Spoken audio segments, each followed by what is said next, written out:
The emergence of Celtic civilization represents one of Europe's most significant cultural transformations, arising from the complex archaeological record of Central Europe during the Late Bronze Age transition into the Early Iron Age. The roots of Celtic identity can be traced through two distinct but interconnected archaeological cultures, the Urnfield culture and the subsequent Hallstatt culture, both of which provide compelling evidence for the gradual formation of what scholars recognise as Proto-Celtic peoples. The Urnfield culture, named after its distinctive cremation burial practices, dominated vast swathes of Central Europe from the Upper Danube Valley through modern-day Austria, southern Germany, eastern France, and parts of Switzerland. Archaeological excavations across these regions have revealed a remarkably uniform material culture characterized by sophisticated bronze-working techniques, standardized pottery forms, and most notably, the practice of cremating the dead and placing their ashes in ceramic urns within large cemetery fields. These urn fields, some containing thousands of burials, demonstrate not only advanced metallurgical skills, but also complex social organisation capable of managing extensive burial grounds over centuries. The transition from bronze to iron technology marks a crucial turning point in Proto-Celtic development. Archaeological evidence from sites like Hallstatt in Austria reveals that by 800 BCE, Central European communities had mastered iron production, creating tools and weapons of superior quality to their bronze predecessors. The famous salt mines at Hallstatt, which gave their name to the entire cultural period, provided the economic foundation for this technological advancement. Salt extraction required sophisticated engineering, including wooden mining galleries preserved in the anaerobic conditions deep underground, and the wealth generated from salt trade enabled communities to invest in iron-working infrastructure and acquire raw materials from distant sources. The Hallstatt culture represents the full flowering of early Celtic civilization, with archaeological sites across Central Europe revealing increasingly sophisticated material culture. Excavations at Heuneberg in southwestern Germany have uncovered a fortified settlement with Mediterranean-influenced architecture, including mud brick walls constructed using techniques learned from Greek colonists. The site's rich assemblages include imported Greek pottery, Etruscan bronze vessels, and locally produced goods of exceptional quality, indicating extensive trade networks stretching from the Baltic to the Mediterranean. Celtic ironworking techniques developed distinct characteristics that set them apart from contemporary cultures. Archaeological analysis of iron artifacts from Hallstatt period sites reveals sophisticated understanding of carbon content manipulation, quenching techniques, and pattern welding. Celtic smiths produced not only functional tools and weapons, but also decorative items featuring intricate geometric patterns that would later evolve into the distinctive Tène artistic style. The quality of Celtic ironwork is evidenced by finds such as the Gundestrup cauldron and numerous ceremonial weapons discovered in ritual deposits across Europe. Pottery production during this period underwent significant stylistic evolution, with early Hallstatt ceramics displaying geometric decorations executed with precision and consistency across wide geographical areas. The standardization of pottery forms suggests established trade relationships and possibly shared cultural practices among Proto-Celtic communities. Distinctive vessel types, including large storage jars, drinking cups, and ceremonial bowls, appear consistently from eastern France to western Hungary, indicating cultural unity despite geographical separation. Burial practices provide particularly rich evidence for early Celtic social development. The transition from Urnfield cremation practices to increasingly elaborate inhumation burials during the Hallstatt period reflects significant social changes. Early Hallstatt burials maintained the cremation tradition, but gradually incorporated more grave goods, including iron weapons, bronze ornaments, and imported luxury items. By the later Hallstatt period, wealthy individuals were buried in wooden chambers beneath large earthen mounds, surrounded by wagons, horse gear, and extensive assemblages of prestige goods. The famous Hochdorf burial near Stuttgart exemplifies the wealth and sophistication of early Celtic elite culture.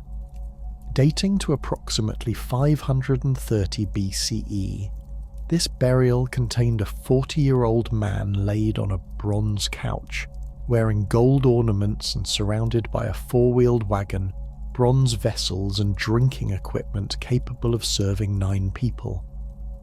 The burial chamber itself was constructed from massive oak timbers and covered with stones and earth to form a mound 60 meters in diameter. Such elaborate burials required enormous community resources and demonstrate the emergence of a powerful aristocratic class. The linguistic development of Celtic languages during this period remains partially reconstructed through comparative analysis of later Celtic languages and place name evidence. Proto-Celtic likely emerged in the Central European regions, where Urnfield and Hallstatt cultures flourished, gradually spreading outward through migration, trade, and cultural diffusion. The Celtic language family eventually encompassed Gaulish in modern France, Celtiberian in Spain, Lepontic in northern Italy, and the insular Celtic languages of Britain and Ireland. Archaeological evidence suggests that Celtic linguistic expansion accompanied technological and cultural diffusion rather than massive population movements. The spread of Celtic place names across Europe, many relating to geographical features, settlements, and tribal territories, indicates gradual linguistic adoption by existing populations rather than wholesale replacement. River names like the Rhine, Danube, and Thames preserve Celtic linguistic elements, suggesting the profound impact of Celtic culture on European geography and identity. Social stratification became increasingly pronounced during the Hallstatt period, with archaeological evidence revealing clear distinctions between elite and common burials. Wealthy graves contain imported Mediterranean goods, fine metalwork, and symbols of authority such as ceremonial weapons and drinking vessels.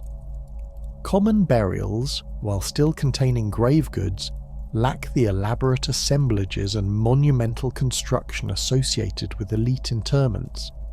This stratification suggests the development of hereditary aristocracy supported by control over trade, specialized craft production, and agricultural surplus. The warrior culture that would become synonymous with Celtic identity emerged during this formative period. Archaeological evidence from Hallstatt sites reveals sophisticated weapons technology, including long iron swords, spearheads, and defensive equipment. The emphasis on martial display is evident in both burial assemblages and settlement contexts, where weapons appear not only as functional items, but as symbols of status and identity. Warrior burials often include complete weapon sets, horse gear, and ceremonial drinking equipment, suggesting the integration of martial prowess with social authority and ritual practice. Trade networks during the Hallstatt period extended across vast distances, connecting Celtic communities with Mediterranean civilizations, Baltic amber sources, and Atlantic tin deposits. Archaeological evidence from sites like Mont-Lassois in Burgundy reveals direct contact with Greek traders who established relationships with Celtic elites for the exchange of luxury goods. The famous Vix burial, discovered near Mont-Lassois, contained the largest known Greek bronze vessel, a crater, standing 1.64 meters tall and weighing over 200 kilograms, alongside Greek and Etruscan imports and locally produced Celtic masterworks. The development of fortified settlements, known as oppida in later periods, began during the late Hallstatt era. These hilltop sites, protected by elaborate earthworks and wooden palisades, served as centres for craft production, trade, and political authority. Excavations at sites like the Huineberg have revealed specialised workshops for metalworking, pottery production, and textile manufacture, indicating the concentration of skilled craftsmen under elite patronage. The defensive nature of these settlements suggests increasing competition between communities and the need to protect accumulated wealth and resources. Craft specialisation reached new levels of sophistication during this period, with archaeological evidence revealing distinct workshops for different trades. Bronzeworking continued alongside iron production, with Celtic craftsmen creating elaborate decorative items, including torques, brooches, and ceremonial vessels. The technical skill required for these productions indicates extensive apprenticeship systems and the transmission of specialised knowledge across generations. Amber working, glass bead production, and fine pottery manufacture all show evidence of professional specialisation and quality control. The religious and ritual aspects of early Celtic culture, while difficult to reconstruct from archaeological evidence alone, show distinctive patterns that would persist throughout Celtic history. Ritual deposits of weapons, ornaments, and other valuable items in water sources, caves, and other natural features suggest sophisticated belief systems centered on the sacredness of the natural world. The practice of depositing complete weapon sets in rivers and lakes indicates rituals involving the deliberate sacrifice of valuable items, possibly related to warfare, seasonal cycles, or rites of passage. The transformation from Hallstatt to Tène culture around 450 BCE marked a revolutionary shift in Celtic artistic expression and territorial ambition that would define European civilization for the next 4 centuries. Named after the archaeological site on Lake Neuchâtel in Switzerland, where hundreds of Celtic artifacts were discovered in the 19th century, the Tène period witnessed the emergence of a distinctive artistic style that synthesized indigenous Celtic traditions with Mediterranean influences to create something entirely unprecedented in European material culture. The Tène artistic revolution began in the workshops of skilled metalworkers who had inherited centuries of Celtic craftsmanship but now encountered new inspirations through intensified contact with Greek and Etruscan traders. Archaeological evidence from sites across the Celtic heartland reveals a dramatic departure from the geometric patterns and rigid symmetry characteristic of Hallstatt art. Instead, Tène artisans developed a fluid organic style featuring curvilinear designs, stylized animal motifs, and complex interlacing patterns that seem to flow across the surfaces of bronze mirrors, sword scabbards, and ceremonial shields. The technical mastery required for Tène metalwork exceeded anything previously achieved in temperate Europe. Craftsmen working in bronze, iron, and precious metals developed sophisticated techniques, including repousse work, where designs were hammered from the reverse side to create raised relief patterns, and intricate inlay work using coral, amber, and enamel. The famous Battersea shield, recovered from the Thames and dating to approximately 350 BCE, exemplifies this technical achievement with its flowing bronze designs enhanced by red enamel inlays that create a mesmerizing interplay of curves and spirals across the shield's surface.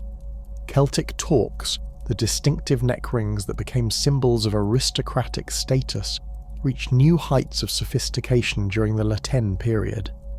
The Snettisham Great Torque, discovered in Norfolk and crafted around 75 BCE, demonstrates the extraordinary skill of Celtic goldsmiths who twisted 8 separate gold cables together to form a neck ring weighing over 1 kilogram.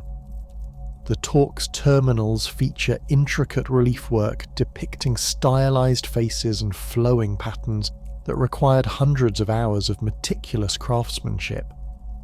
Such pieces were not merely ornamental, but served as displays of wealth, technical mastery, and cultural identity that could be read and understood across the Celtic world.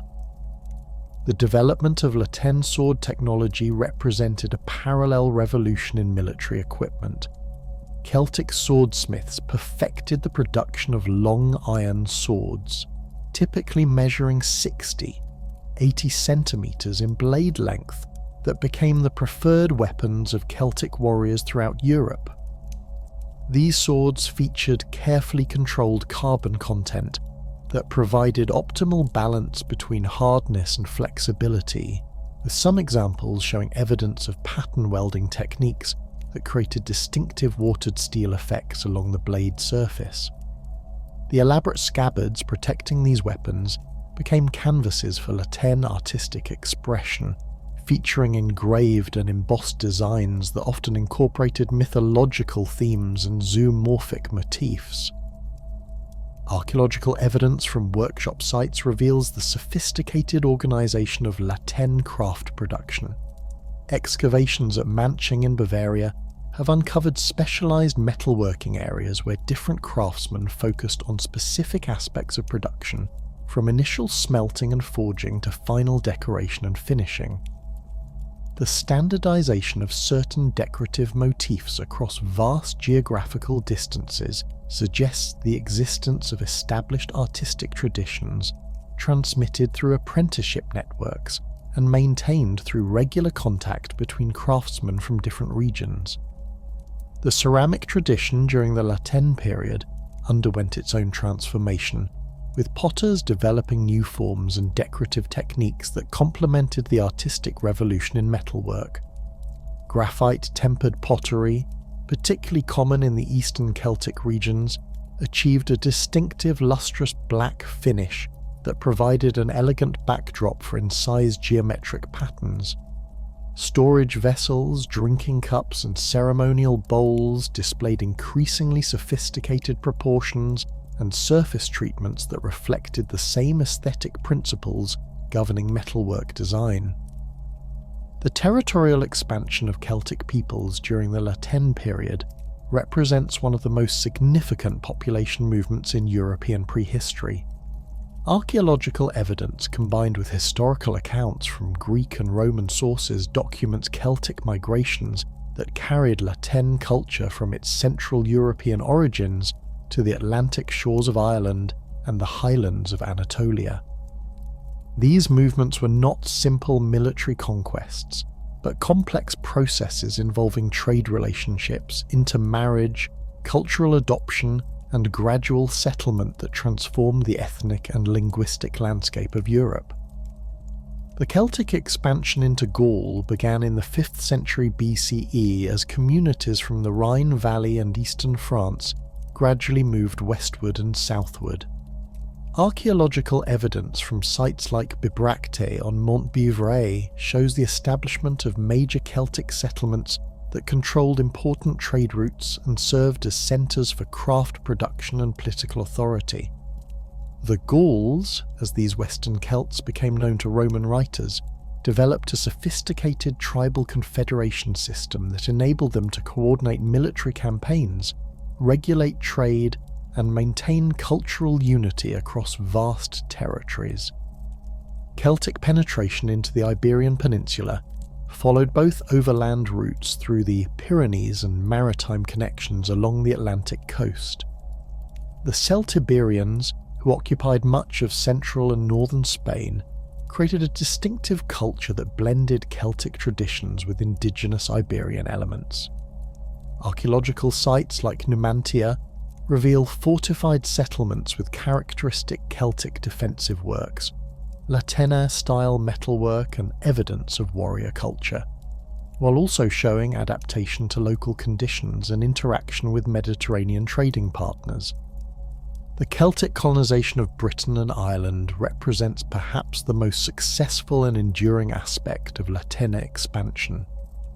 Archaeological evidence suggests multiple waves of Celtic settlement beginning around 500 BCE, with different groups establishing themselves in various regions of the British Isles.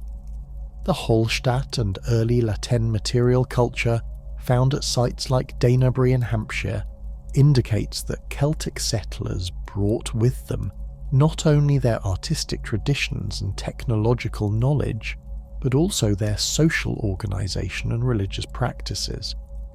In Ireland, the Celtic settlement appears to have been particularly thorough, with archaeological evidence showing the rapid adoption of Tène material culture and the establishment of characteristic Celtic social structures. The famous Broiter hoard, discovered in County Londonderry, contains gold objects including a model boat and elaborate talks that demonstrate the successful transplantation of Celtic gold-working traditions to Irish soil. The linguistic evidence supports this archaeological picture, as Irish Gaelic preserves archaic Celtic features that suggest continuous development from early Tène period settlement. The most dramatic episode of Celtic expansion involved the migrations into Italy and beyond during the 4th and 3rd centuries BCE. Historical sources describe Celtic armies crossing the Alps and establishing settlements throughout the Po Valley, bringing them into direct conflict with expanding Roman power.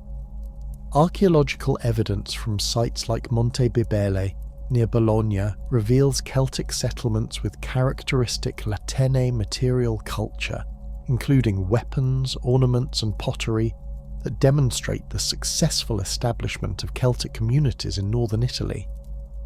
The Celtic invasion of central Italy culminated in the sack of Rome in 387 BCE, an event that traumatized Roman consciousness and influenced their subsequent attitudes toward Celtic peoples. Archaeological evidence from this period shows the establishment of Celtic settlements throughout central Italy, with sites yielding typical Tène artifacts, including long swords, shield bosses, and ornamental metalwork. The Celts who settled in Italy, known as Cisalpine Gauls, maintained their cultural identity while adapting to Mediterranean conditions and engaging in complex relationships with Roman and Etruscan neighbours. Even more remarkable was the Celtic expansion into Asia Minor, where groups known as Galatians established settlements in central Anatolia during the 3rd century BCE.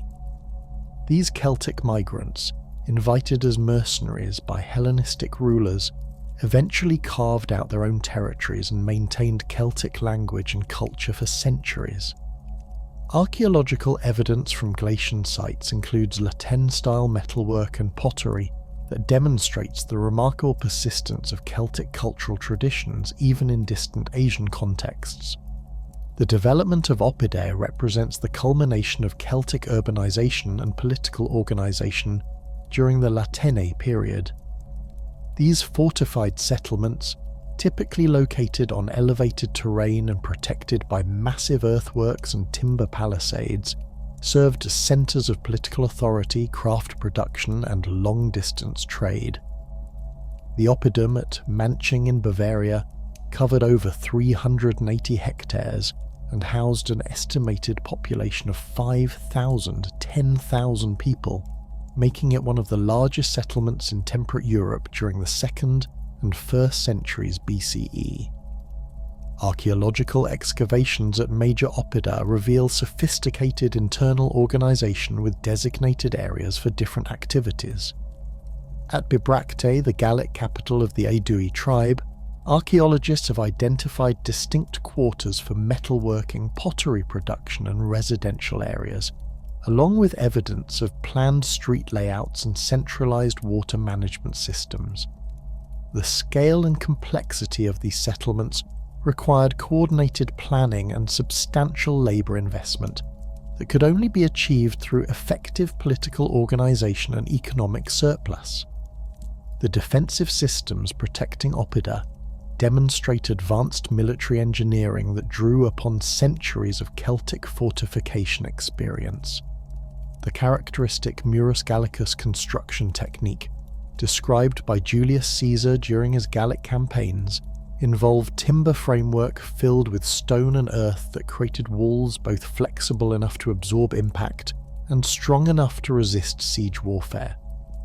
Archaeological investigation of these fortifications reveals sophisticated understanding of defensive principles, with multiple lines of walls, elaborate gate systems, and carefully planned approaches that maximize defensive advantages.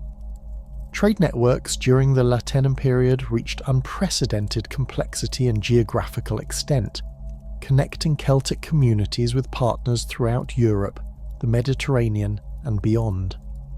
Archaeological evidence from Oppida reveals the presence of goods from distant sources: amber from the Baltic, silk from China, wine amphorae from Italy, and exotic materials like coral and ivory that required extensive trading relationships to obtain.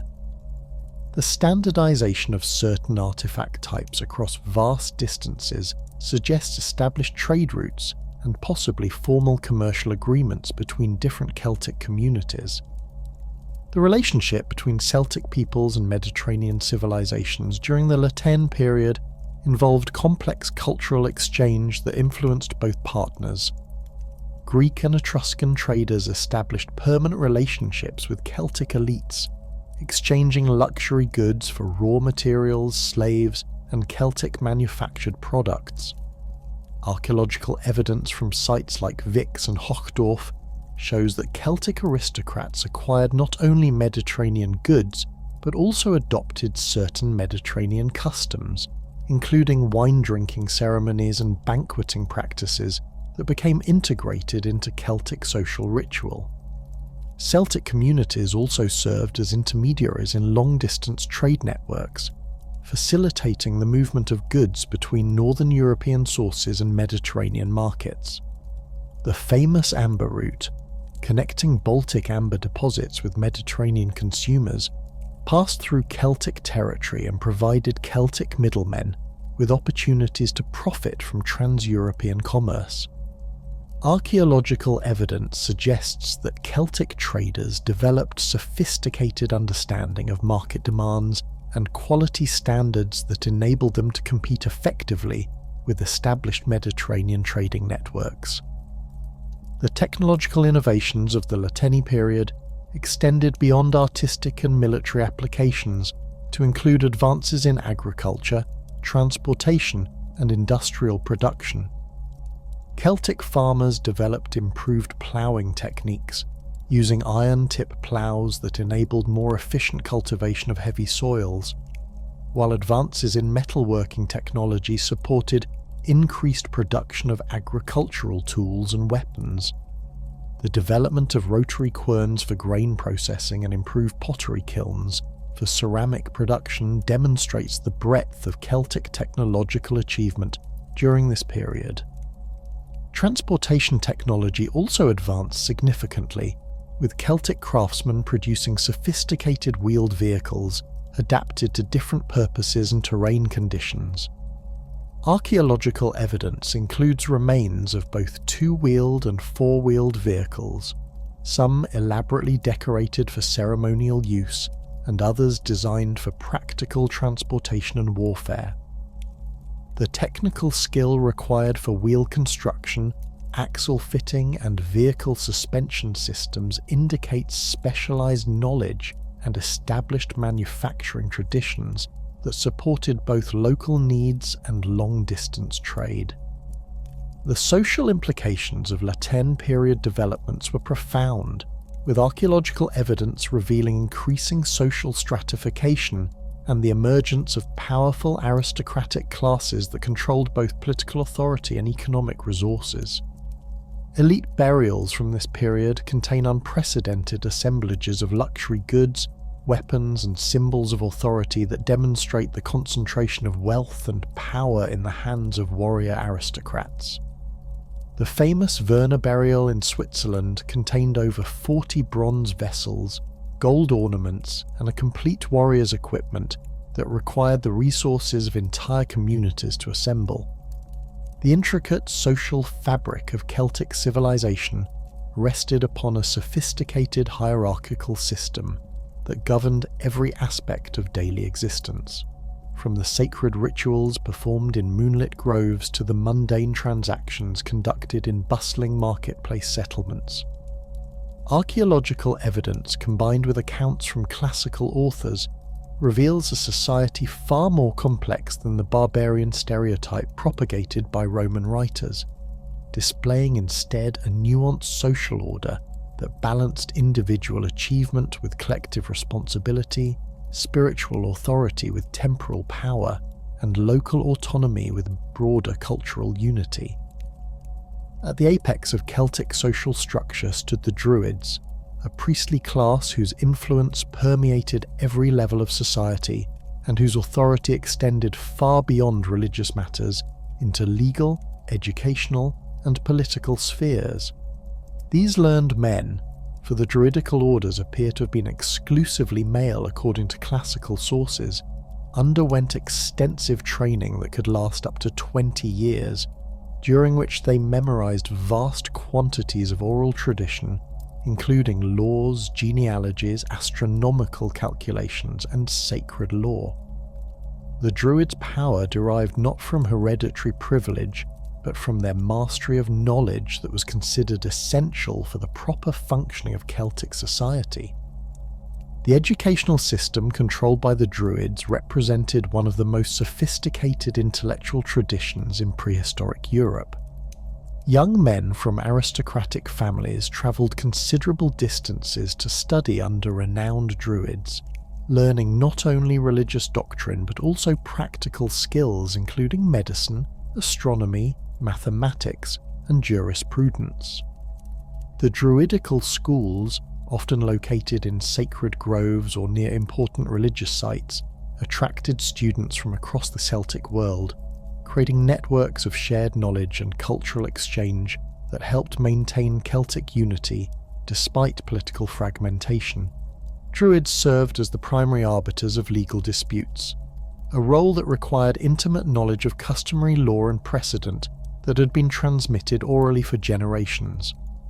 Their legal authority extended from minor property disputes between neighbours to major conflicts between tribes, and their decisions were considered binding because they were believed to reflect divine will rather than merely human judgment. The Druids' legal pronouncements were enforced through religious sanctions, including the threat of exclusion from sacrificial rituals, which effectively meant social death in Celtic society. The astronomical knowledge possessed by Druids enabled them to maintain complex calendar systems that regulated both religious observances and agricultural activities. Archaeological evidence from sites like Stonehenge and Newgrange suggests that Celtic Druids inherited and developed sophisticated understanding of celestial cycles that allowed them to predict eclipses, determine optimal planting times, and coordinate seasonal festivals across wide geographical areas. This astronomical expertise reinforced their religious authority while providing practical benefits that enhanced agricultural productivity and social coordination. The warrior aristocracy formed the second tier of Celtic social hierarchy, comprising professional fighters whose martial prowess provided both military leadership and political authority within their communities. These warriors, known by various terms including equites in Gaul and Flaith in Ireland, maintained their status through constant demonstration of courage, skill, and generosity that earned them the loyalty of followers and the respect of peers. Unlike the Druids, whose authority derived from knowledge, the warrior elite based their power on personal achievement in battle and the ability to attract and maintain armed retinues. Celtic warriors followed elaborate codes of conduct that emphasized honor, bravery, and loyalty above mere survival or material gain.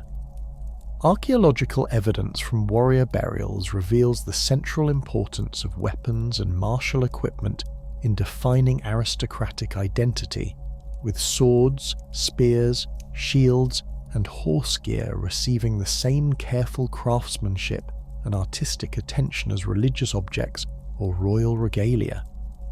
The quality and decoration of a warrior's equipment served as visible indicators of his status and achievements, while the ritual deposition of weapons in lakes and rivers suggests that martial prowess was considered a gift from the gods that required appropriate acknowledgement. The institution of the warband, or comitatus as described by classical authors, provided the organisational foundation for Celtic military and political power. Young warriors attached themselves to established leaders, swearing oaths of loyalty that bound them to fight alongside their chosen chief until death. In return, successful war leaders provided their followers with weapons, armour, horses and opportunities for glory and plunder that could establish their own independent status. This system created networks of personal loyalty that transcended tribal boundaries and enabled the formation of large military coalitions when circumstances required. Celtic warrior culture emphasised individual combat and personal display that often appeared reckless to more disciplined opponents, but served important social functions within Celtic society.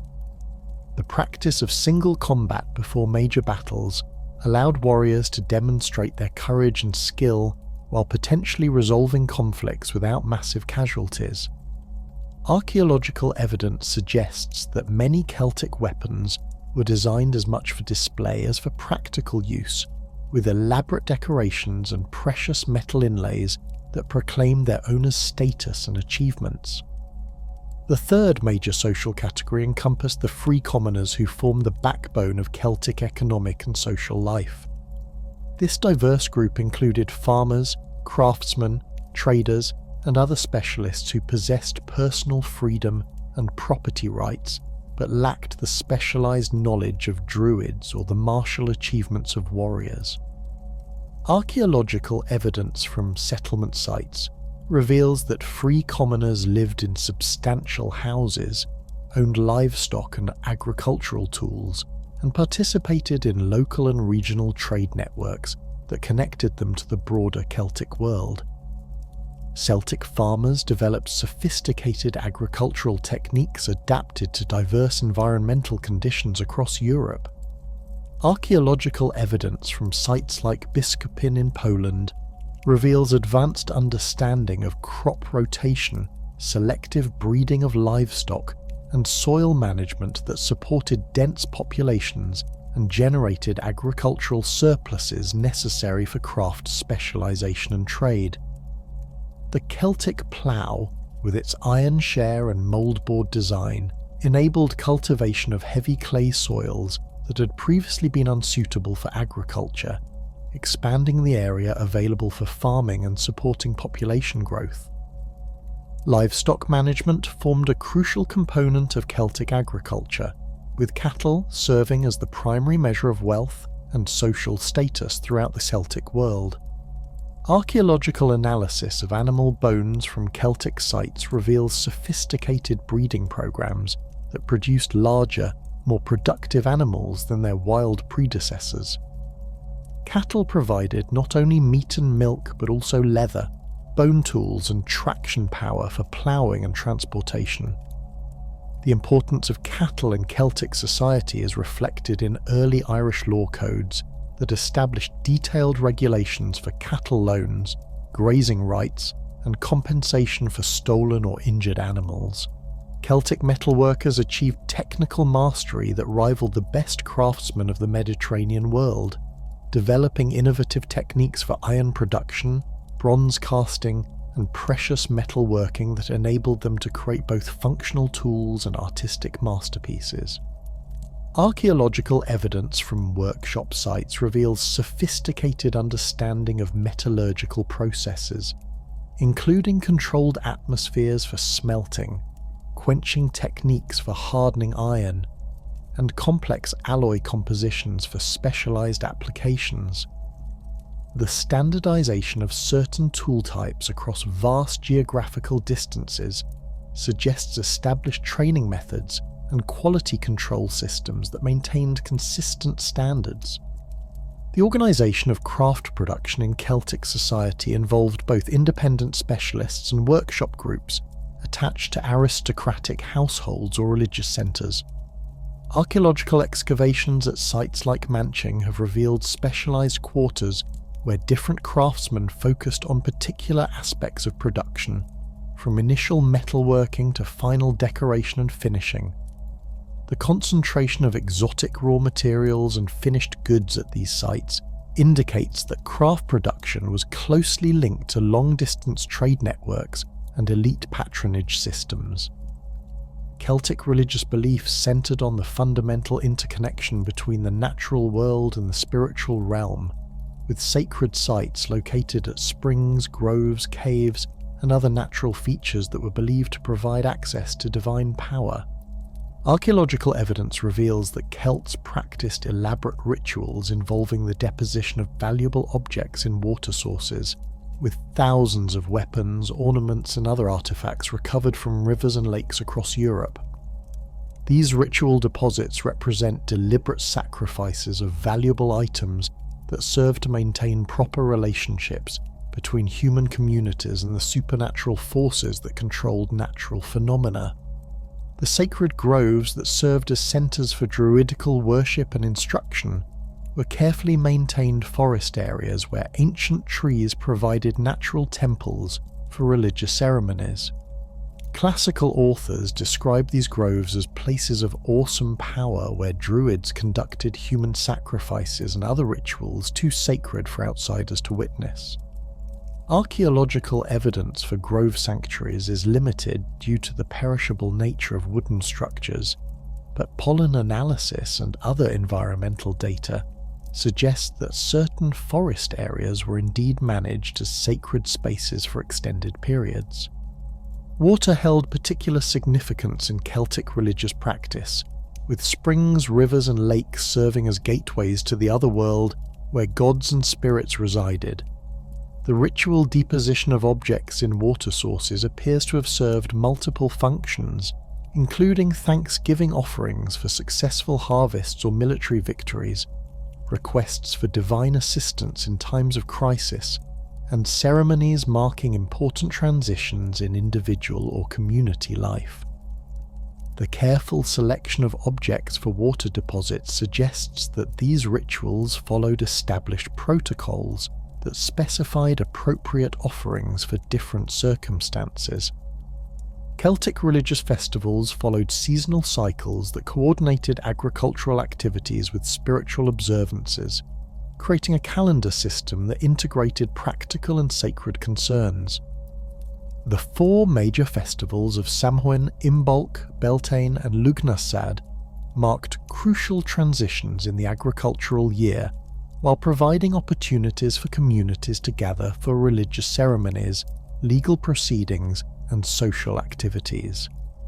Archaeological evidence from festival sites reveals temporary structures and activity areas that accommodated large gatherings, suggesting that these celebrations drew participants from wide geographical areas.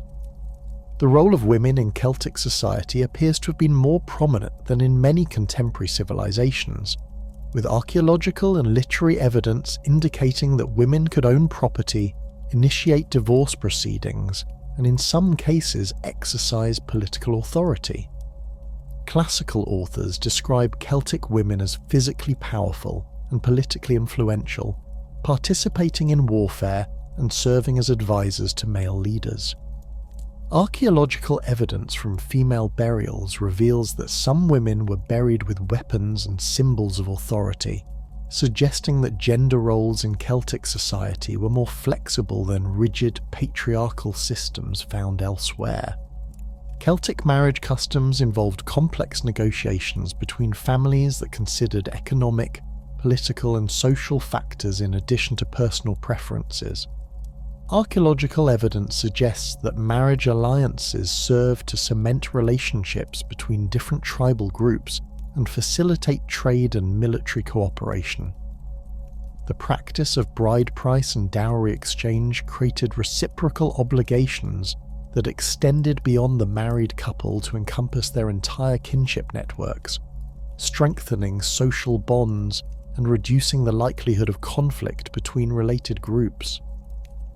Legal systems in Celtic society operated through assemblies of free men who gathered at regular intervals to hear disputes, witness contracts, and make decisions affecting their communities.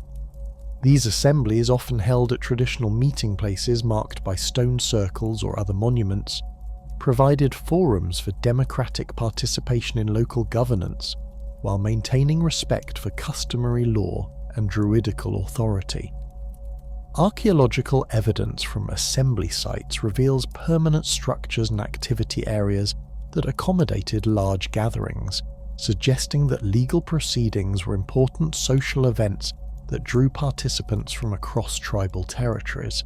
The Celtic concept of honour permeated all aspects of social interaction, creating behavioural expectations that governed relationships between individuals of different social ranks. Honour could be gained through martial achievement, generous hospitality, skillful craftsmanship, or wise counsel, while it could be lost through cowardice, stinginess, poor workmanship, or false testimony.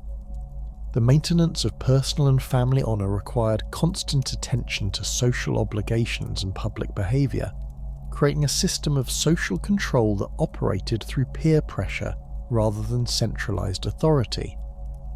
Celtic households typically included extended family members, servants, and dependent clients who formed economic and social units capable of self-sufficiency in most circumstances. Archaeological evidence from domestic sites reveals substantial houses with multiple rooms and storage areas that accommodated large household groups and their possessions. The organisation of domestic space suggests clear distinctions between public and private areas, with specialised spaces for different activities including food preparation, craft production, and religious observances. The economic foundation of Celtic society rested on mixed farming systems that combined crop cultivation with animal husbandry, supplemented by hunting, fishing, and gathering of wild resources. Archaeological analysis of settlement sites reveals sophisticated understanding of environmental management, with evidence of forest clearance, field systems, and water management that maximised agricultural productivity while maintaining ecological balance.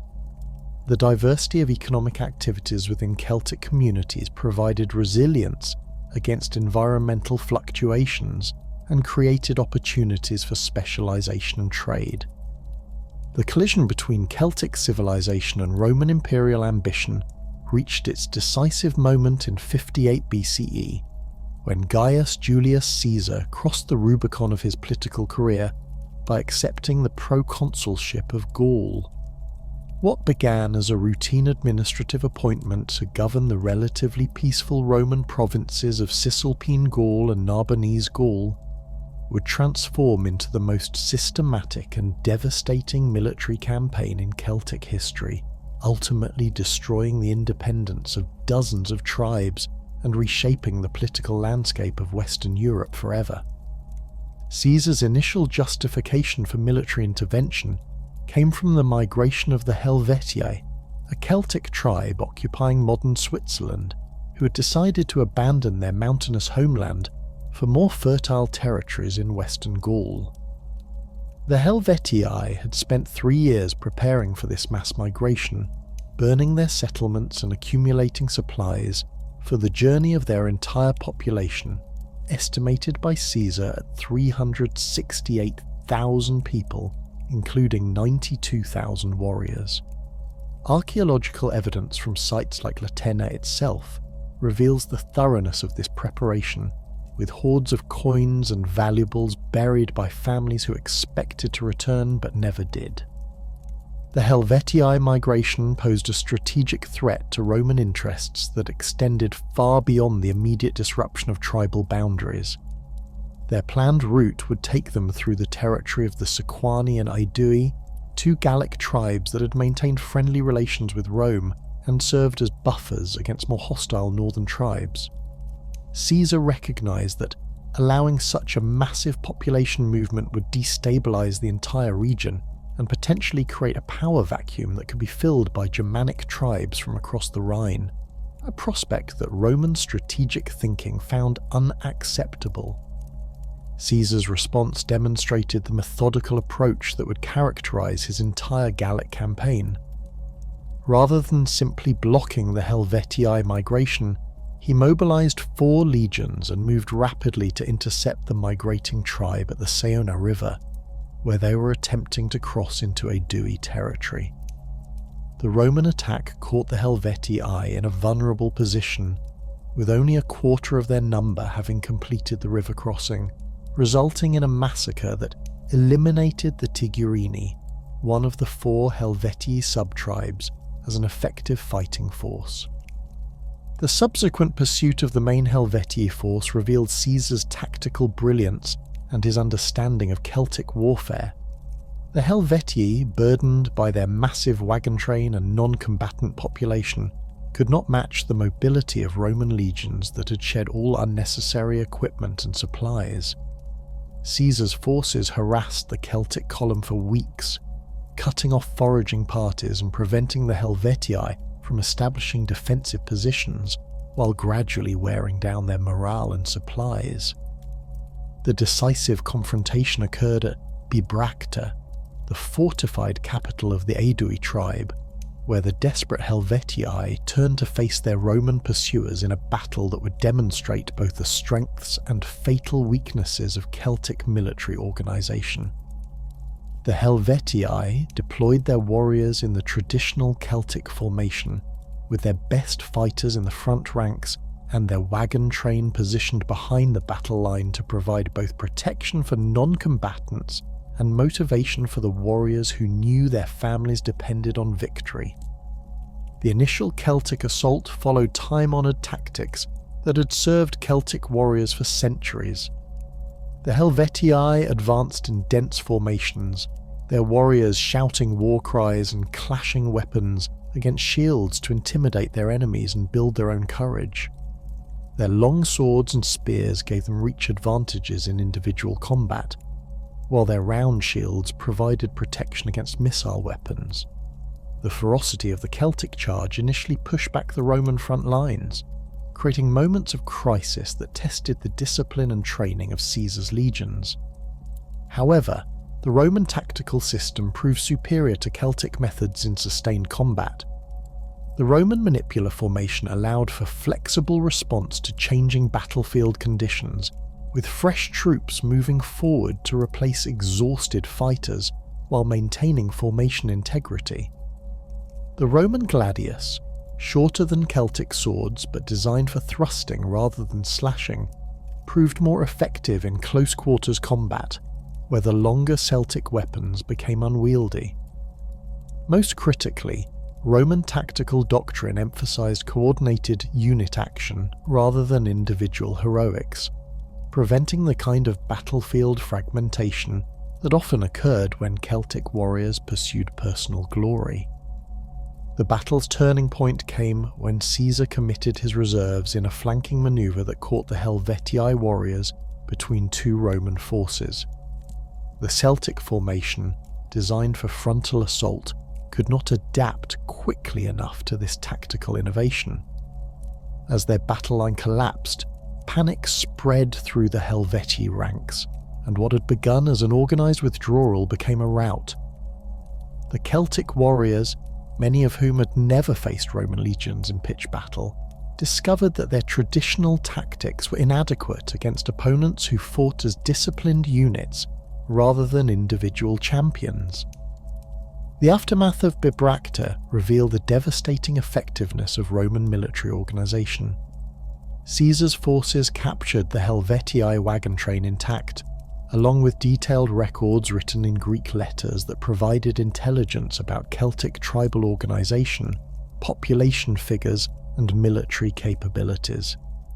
These documents, which Caesar mentions in his commentaries, gave the Romans unprecedented insight into Celtic society and enabled them to plan future campaigns with detailed knowledge of their opponent's strengths and weaknesses. The surviving Helvetii, reduced to perhaps 110,000 from their original number, were forced to return to their homeland under Roman supervision. Caesar's decision to restore the Helvetii to their original territory rather than enslaving or scattering them reflected his understanding that empty lands would invite Germanic settlement, but the tribe's military power was permanently broken. Archaeological evidence from Helvetii sites shows a dramatic reduction in weapon deposits and fortification construction after 58 BCE, indicating the thoroughness of their defeat. The success at Bibracte established Caesar's reputation among the Gallic tribes and initiated a complex diplomatic game that would characterize much of his subsequent campaign. Some tribes, recognizing Roman military superiority, sought alliance with Caesar as protection against traditional enemies. Others, understanding that Roman victory meant the end of Celtic independence, began forming coalitions to resist further Roman expansion. The Aedui and Remi became Caesar's primary Gallic allies, providing intelligence, supplies and auxiliary troops that proved crucial in subsequent campaigns. The Germanic threat that had initially justified Roman intervention in Gaul materialized in the form of Ariovistus, a Suebi king who had established himself in Sequani territory and was attracting additional Germanic settlers across the Rhine. Ariovistus commanded an estimated 15,000 Germanic warriors and had begun imposing tribute on Gallic tribes while threatening to expand his territory further westward. The Germanic military tradition differed significantly from Celtic practices, emphasizing mobility, surprise attacks, and the psychological impact of their fearsome reputation. Caesar's campaign against Ariovistus demonstrated Roman adaptability in facing different tactical challenges. The Germanic warriors fought primarily as infantry, but relied heavily on rapid movement and the psychological effect of their fierce appearance and war cries.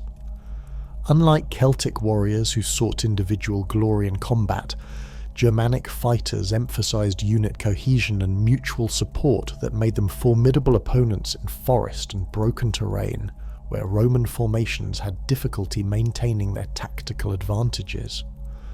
The confrontation with Ariovistus occurred in the Vosges region, where Caesar managed to force the Germanic king into pitched battle despite his preference for guerrilla tactics.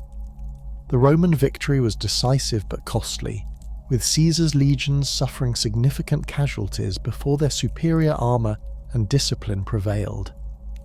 The defeat of Ariovistus eliminated the immediate Germanic threat and demonstrated to both Celtic and Germanic tribes that Roman military power could overcome any opponent in direct confrontation. The campaigns of 57 BCE shifted Caesar's attention to the Belgae, a confederation of Celtic tribes in northern Gaul who had maintained their independence through military prowess and strategic alliances.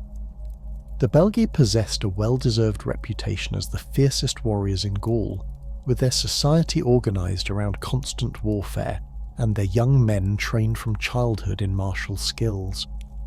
Archaeological evidence from Belgae sites reveals extensive weapon production and fortification systems that indicate a society prepared for sustained military conflict.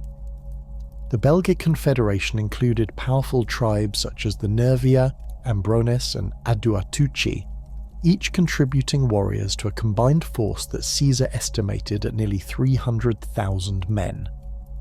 This massive army represented the largest Celtic military effort yet assembled against Roman expansion, with tribal contingents maintaining their traditional organisation while attempting to coordinate strategy through a council of war chiefs.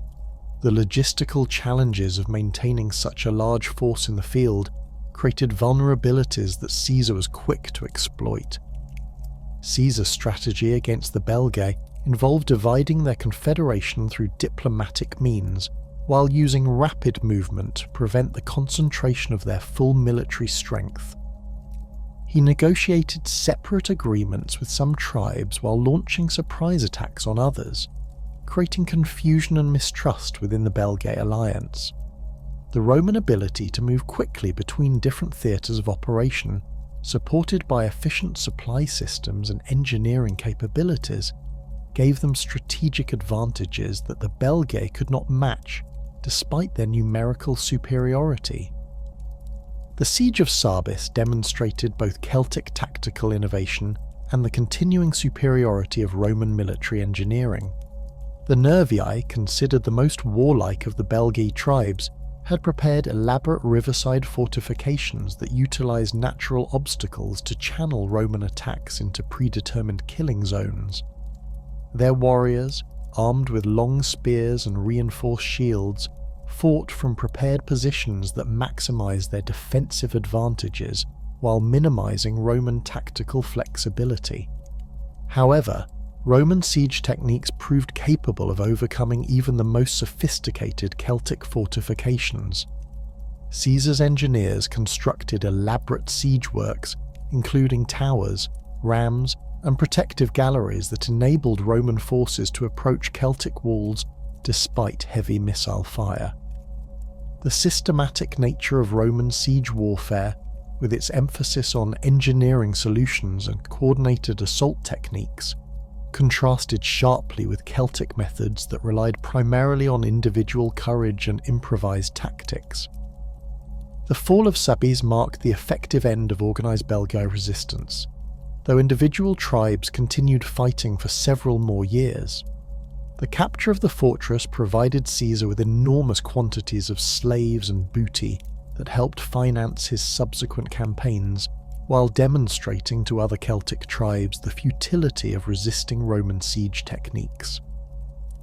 Archaeological excavations at Sarbis reveal the thoroughness of Roman destruction, with evidence of systematic demolition and the removal of valuable materials that left the site uninhabitable. The Aduatuci, the last major Belgae tribe to resist Roman conquest, attempted to negotiate surrender terms that would preserve their independence in exchange for tribute payments and hostages. Caesar's rejection of these terms and his subsequent siege of their hilltop fortress established the pattern that would characterize his treatment of Celtic resistance throughout the remaining campaigns. The Romans demanded unconditional surrender and complete submission, accepting no compromise that might leave Celtic military power intact. The siege of the Aduatuci fortress showcased Roman engineering capabilities that must have seemed almost supernatural to Celtic observers.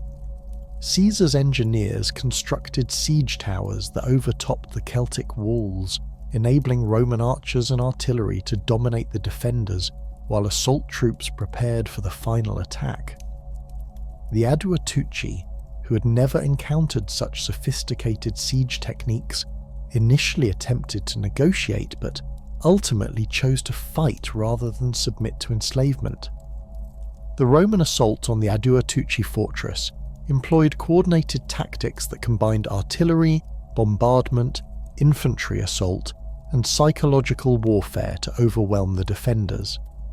The Celtic warriors, fighting from prepared positions on familiar terrain, inflicted significant casualties on the attacking Romans, but could not match the systematic nature of Roman siege warfare. The fall of the fortress resulted in the enslavement of the entire Aduatuci population, estimated at 53,000 people, providing Caesar with enormous profits while eliminating another potential source of resistance. The maritime campaigns of 56 BCE brought Caesar into conflict with the Veneti, a Celtic tribe that controlled the Atlantic coast of Gaul and possessed the most sophisticated naval technology in the region. The Veneti had built their power on maritime trade, constructing vessels capable of ocean navigation and establishing trading relationships with Britain and other distant lands. Their ships, built with oak planks and leather sails, could navigate the treacherous waters of the Atlantic coast where Mediterranean-style galleys would founder. The Veneti rebellion began when Caesar demanded hostages and tribute from coastal tribes that had previously maintained their independence through maritime mobility. The Veneti leadership recognized that submission to Rome would mean the end of their profitable trading networks and their ability to retreat to island strongholds when threatened by land-based enemies. Their decision to resist Roman demands initiated a conflict that would test Caesar's adaptability and demonstrate the limitations of Roman military power when faced with unfamiliar tactical challenges. The naval warfare against the Veneti required Caesar to develop new tactical approaches and construct a fleet capable of operating in Atlantic waters. Roman naval tradition emphasized ramming attacks and boarding actions that were effective in Mediterranean conditions, but proved inadequate against the high-sided Celtic vessels designed for ocean navigation. The Veneti ships, with their flexible leather sails and shallow draft, could operate in waters where Roman galleys could not follow, creating strategic advantages that neutralized Roman superiority in land warfare. Caesar's solution involved adapting Roman naval tactics to Atlantic conditions while exploiting the technological advantages of Roman engineering. His engineers developed specialized equipment, including hooks and cutting tools designed to destroy Celtic rigging, while Roman crews trained in boarding techniques adapted to the different conditions of Atlantic naval warfare. The decisive engagement occurred in Quiberon Bay, where Roman tactical innovations overcame Celtic naval advantages through superior coordination and adapted equipment. The destruction of the Veneti fleet eliminated the last major source of Celtic resistance in Western Gaul, while providing Caesar with access to British trade networks that had previously been beyond Roman reach. The enslavement of the Veneti leadership and the destruction of their trading infrastructure mark the end of Celtic maritime independence and opened Atlantic waters to Roman commercial exploitation. Archaeological evidence from Veneti sites shows the thoroughness of Roman destruction, with coastal settlements abandoned and trading networks disrupted for generations. The completion of Caesar's Gallic campaigns left one significant Celtic stronghold beyond the reach of Roman legions: the mysterious islands of Britannia, whose white cliffs could be glimpsed across the treacherous waters of the English Channel on clear days from the Gallic coast. The wealth and warriors that flowed from Britain to support Gallic resistance had not escaped Caesar's attention during his 8 years of campaigning, nor had the strategic implications of leaving a potential base for future Celtic resurgence unconquered. The decision to launch expeditions across the Channel represented both the logical culmination of his Gallic conquests and a calculated political gamble that would enhance his reputation in Rome, while gathering intelligence about this enigmatic Celtic realm. Caesar's first expedition to Britain in 55 BCE was launched with 2 legions and auxiliary cavalry, a force totaling approximately 12,000 men aboard a hastily assembled fleet of transport vessels and warships. The Romans had little experience with tidal waters or the unpredictable weather patterns of the English Channel, challenges that became immediately apparent as the invasion fleet struggled against contrary winds and strong currents that scattered the carefully organised formation. The sight of the Roman ships approaching the British coast drew thousands of Celtic warriors to the cliff tops and beaches, their war chariots racing along the shoreline while cavalry units positioned themselves to contest any landing attempt. The British Celts who gathered to oppose Caesar's landing represented a sophisticated military culture that had evolved differently from their continental cousins. Archaeological evidence from British sites reveals that chariot warfare had continued to develop in Britain long after it had been abandoned in Gaul, with British craftsmen creating lighter, more manoeuvrable vehicles specifically designed for rapid tactical movement across varied terrain. These war chariots, drawn by carefully bred ponies and crewed by skilled warriors and drivers, provided the British Celts with mobility advantages that continental tribes had lost to Roman tactical innovations. The initial Roman landing near Deal encountered fierce resistance from British warriors who waded into the surf to attack the Roman ships before they could reach the beach. The British fighters, many painted with blue woad and wearing minimal armour to enhance their mobility in water, demonstrated remarkable courage in attacking heavily armed Roman legionaries while standing waist-deep in the churning waves.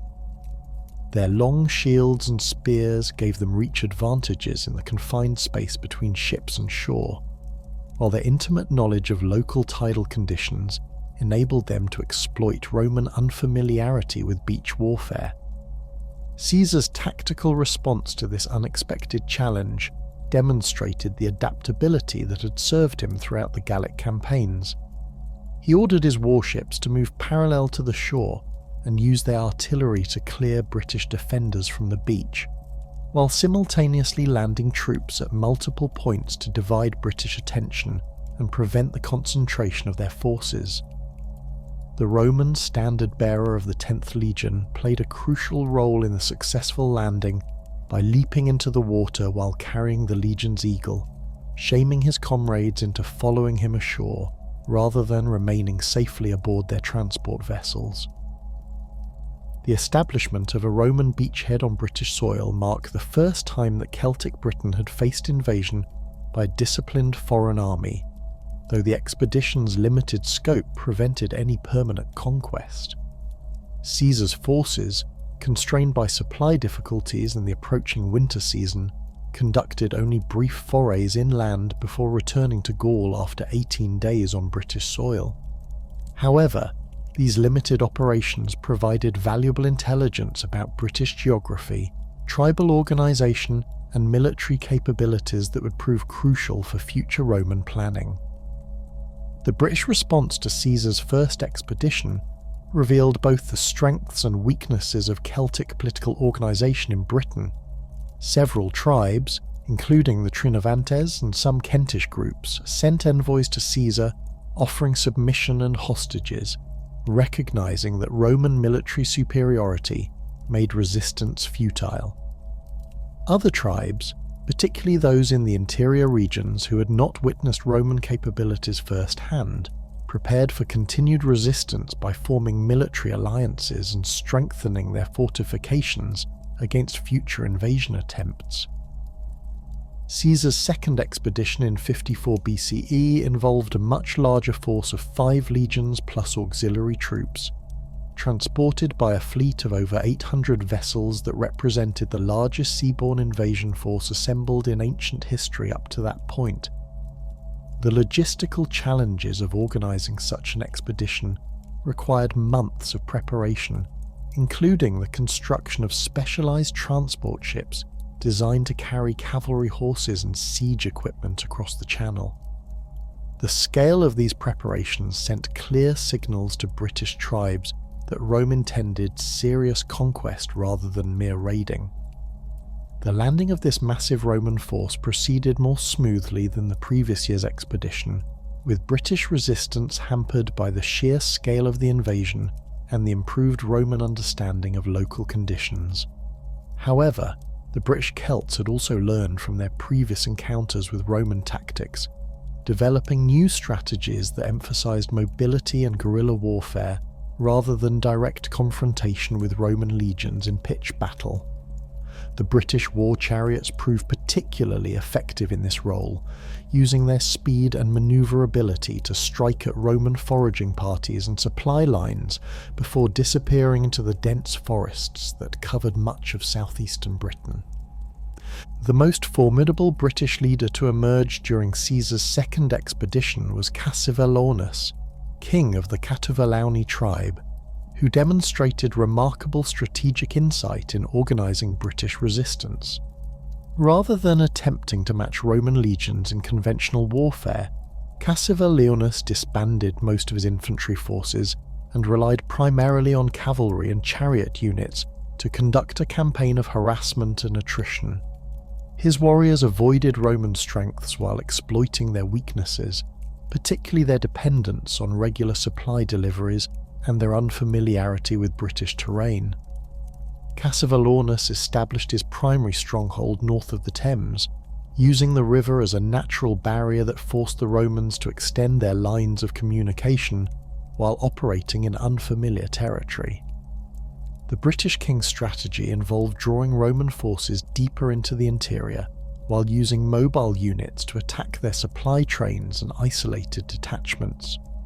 This approach proved remarkably effective, forcing Caesar to commit significant resources to protecting his logistics while limiting his ability to conduct offensive operations against British settlements.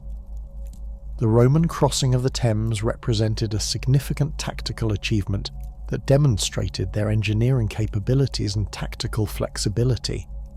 Caesar's forces constructed a fortified ford that enabled them to cross the river despite British attempts to block the crossing with stakes and obstacles. The successful passage of Roman legions across this formidable natural barrier marked a turning point in the campaign, forcing Cassivellaunus to abandon his defensive strategy and seek diplomatic solutions to avoid complete defeat. The submission of Cassivellaunus and several other British tribes provided Caesar with the political victory he needed to justify his expeditions, though the practical results remained limited. The British king agreed to pay tribute and provide hostages, while several other tribes formally acknowledged Roman supremacy. However, these agreements proved largely symbolic, as Roman forces withdrew from Britain shortly after their conclusion, leaving no permanent garrison or administrative structure to enforce compliance with the negotiated terms. The impact of Caesar's expeditions on British Celtic society extended far beyond their immediate military and political consequences. Archaeological evidence from sites across southeastern Britain reveals significant changes in material culture, trade patterns, and settlement organisation that began during this period and continued for decades afterward. Roman goods, including pottery, metalwork and coins, appear in increasing quantities at British sites, indicating the establishment of regular commercial relationships that survived the end of military contact. The political ramifications of Caesar's expeditions created lasting changes in the balance of power among British tribes. Those groups that had supported Rome gained advantages over traditional rivals, while tribes that had resisted Roman demands found themselves isolated and vulnerable to attack by pro-Roman neighbours. This dynamic contributed to a gradual centralisation of political authority in southeastern Britain, as successful leaders consolidated control over larger territories and more diverse populations. The century between Caesar's expeditions and the Claudian invasion of 43 CE witnessed significant developments in Romano-British relations that laid the groundwork for eventual conquest. British tribes maintained diplomatic contacts with Rome, sending embassies to successive emperors and involving themselves in Roman political disputes. Archaeological evidence reveals increasing Roman influence on British material culture, with British craftsmen adopting Roman techniques and styles, while Roman merchants established permanent trading relationships with British suppliers. The reign of Cunobelinus, king of the Catuvellauni, exemplified the complex relationship between British Celtic elites and Roman power during this transitional period. Cunobelinus, whom Shakespeare would later immortalise as Cymbeline, controlled much of southeastern Britain from his capital at Camulodunum and maintained careful diplomatic relations with Rome while preserving British independence. His coins, minted in Roman style but featuring Celtic symbols and inscriptions, symbolised the cultural synthesis that characterised this period of Romano-British interaction. The death of Cunobelinus around 40 CE created a succession crisis that provided Rome with the opportunity for renewed intervention in British affairs. His sons Caratacus and Togodumnus adopted more aggressive policies toward Rome and began expanding Catuvellaunian territory at the expense of pro-Roman tribes like the Atrebates. The resulting instability threatened Roman commercial interests and provided Emperor Claudius with the justification he needed for a full-scale invasion of Britain. the Claudian invasion of 43 CE represented a fundamentally different approach to British conquest than Caesar's earlier expeditions. Where Caesar had sought quick political victories to enhance his reputation, Claudius planned systematic conquest and permanent occupation that would add Britain to the Roman Empire as a fully integrated province. The invasion force of 4 legions plus auxiliary troops, totaling approximately 40,000 men, was supported by a massive logistical apparatus designed to sustain long-term military operations and eventual civilian administration. The Roman landing at Richborough proceeded without the fierce resistance that had characterized Caesar's expeditions, partly due to improved Roman planning and partly because British attention was focused on internal political disputes following Cunobelinus's death. The establishment of a secure beachhead and supply base enabled Roman forces to begin systematic advance inland, using engineering capabilities to construct roads and fortifications that would support permanent occupation rather than temporary raiding. The initial British response to the Claudian invasion revealed the continuing political fragmentation that weakened Celtic resistance throughout the conquest period. While Caratacus and Togodumnus attempted to organise coordinated resistance, other British leaders chose accommodation with Rome or remained neutral in hopes of preserving their local authority. The Atrebates under Verica actively supported the Roman invasion, providing intelligence and auxiliary troops that proved crucial in the early stages of the campaign. The Battle of the Medway demonstrated both the tactical evolution of British Celtic warfare and the continuing superiority of Roman military organisation.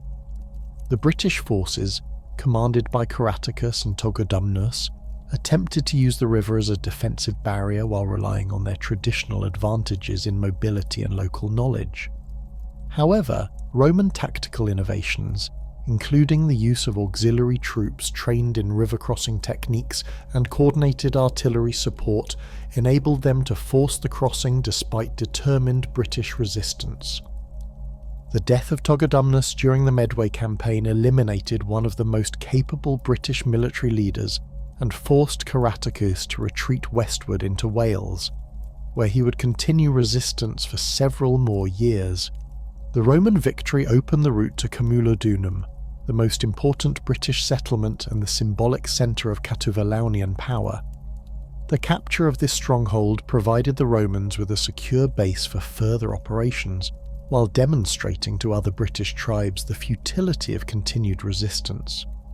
The submission of numerous British tribes following the fall of Camulodunum enabled the Romans to establish a client kingdom system that would govern much of Britain for the next 2 decades.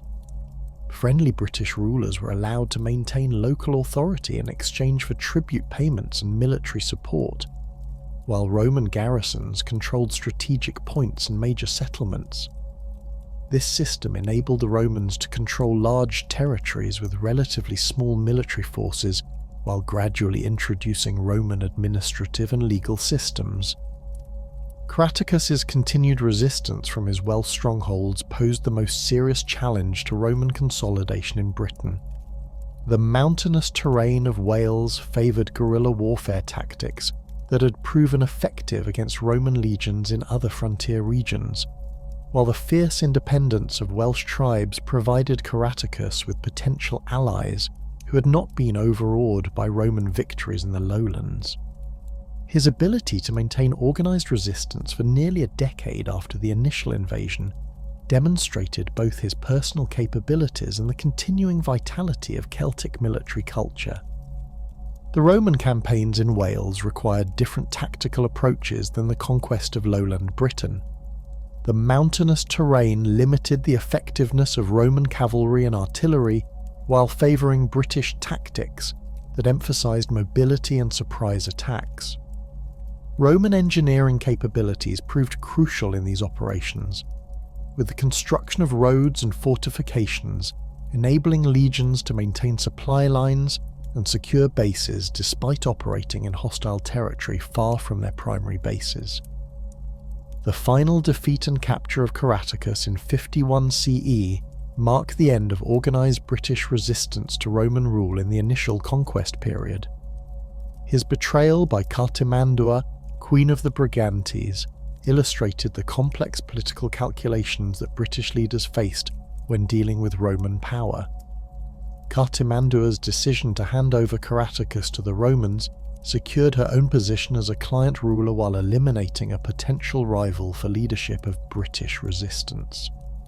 The treatment of Caratacus following his capture demonstrated Roman political sophistication in dealing with defeated enemies.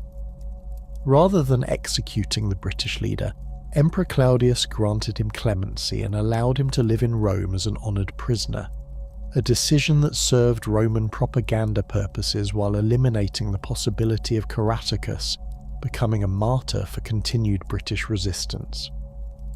The British king's dignified speech to the Roman Senate, recorded by Tacitus, provided a fitting end to the heroic phase of British Celtic resistance. The decade following Caratacus's defeat witnessed the gradual extension of Roman control throughout lowland Britain and the beginning of systematic Romanization policies designed to integrate British Celtic elites into imperial administration. The establishment of coloniae at Camulodunum and other strategic locations provided centres for Roman culture and administration, while the construction of roads, aqueducts and other infrastructure demonstrated the benefits of Roman rule to British populations. However, the heavy-handed implementation of Roman policies, particularly the confiscation of tribal lands for veteran settlements and the imposition of heavy taxation, created growing resentment among British Celts who'd initially accepted Roman rule. The situation was further complicated by the behaviour of Roman officials and colonists, many of whom treated the Britons with contempt and exploited their positions for personal gain. These tensions would eventually explode into the most serious revolt against Roman rule in British history. The immediate cause of Boudicca's rebellion in 60 CE arose from the brutal treatment of the Iceni royal family following the death of King Prasutagus. The Iceni had maintained their independence as a client kingdom under Roman protection, with Prasutagus attempting to secure his family's position by naming Emperor Nero as co-heir alongside his daughters. However, Roman officials chose to interpret this arrangement as justification for annexing Iceni territory outright, while subjecting Boudicca and her daughters to humiliating and violent treatment that violated both Roman law and Celtic concepts of honour. The flogging of Boudicca and the rape of her daughters represented not merely personal crimes, but symbolic attacks on Celtic dignity and independence that resonated throughout British tribal society. The Roman actions violated fundamental Celtic beliefs about the sanctity of royal authority and the protection owed to women of high status, creating grievances that transcended tribal boundaries and united previously disparate groups in common cause against Roman rule. Boudicca's revolt began with a massacre of Roman colonists at Camulodunum, where British warriors destroyed the hated temple of Claudius that had been built with forced British labour and maintained through compulsory contributions from conquered tribes. Archaeological evidence from the destruction layer at Camulodunum reveals the thoroughness of British vengeance, with Roman buildings systematically demolished and their occupants killed without regard for age or gender. The psychological impact of this victory provided momentum for the rebellion while demonstrating British capability for organised military action. The destruction of the 9th Legion's infantry detachment during their attempt to relieve Camulodunum eliminated a significant portion of Roman military strength in Britain, while providing the rebels with weapons and equipment that enhanced their fighting capability. The ambush of these experienced Roman troops demonstrated that British forces had learned from their previous encounters with Roman tactics and could exploit Roman overconfidence and tactical rigidity when circumstances favoured Celtic methods of warfare. The sack of Londinium marked the zenith of Boudicca's rebellion, but the systematic destruction of 3 major Roman settlements could not alter the fundamental military realities that governed Roman Britain. Governor Suetonius Paulinus, having completed his campaign against the Druids on Anglesey, assembled his remaining forces and prepared for the decisive confrontation that would determine whether Roman rule in Britain would survive its greatest challenge.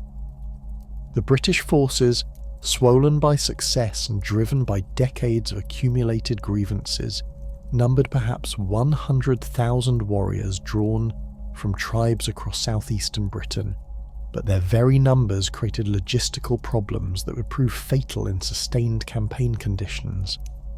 The final battle between Boudicca's forces and Paulinus's legions occurred at an unidentified location somewhere in the Midlands, where the Roman governor chose terrain that neutralized British numerical advantages while maximizing the effectiveness of Roman tactical discipline. Paulinus positioned his approximately 10,000 troops in a narrow valley with wooded hills protecting his flanks, forcing the British forces to attack frontally across open ground, where Roman artillery and coordinated missile fire could inflict maximum casualties before hand-to-hand combat began. The British assault followed traditional Celtic patterns, with warriors advancing in loose formations while shouting war cries and displaying individual prowess through elaborate weapons, handling and personal challenges. However, the confined terrain prevented the British from utilising their advantages in mobility and chariot warfare, while their vast numbers created crowding that hindered effective weapon use and made retreat difficult once the Roman counterattack began.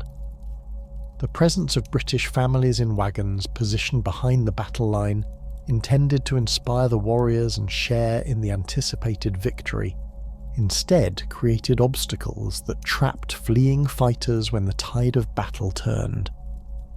The Roman tactical response demonstrated the lethal efficiency of professional military organisation when properly deployed.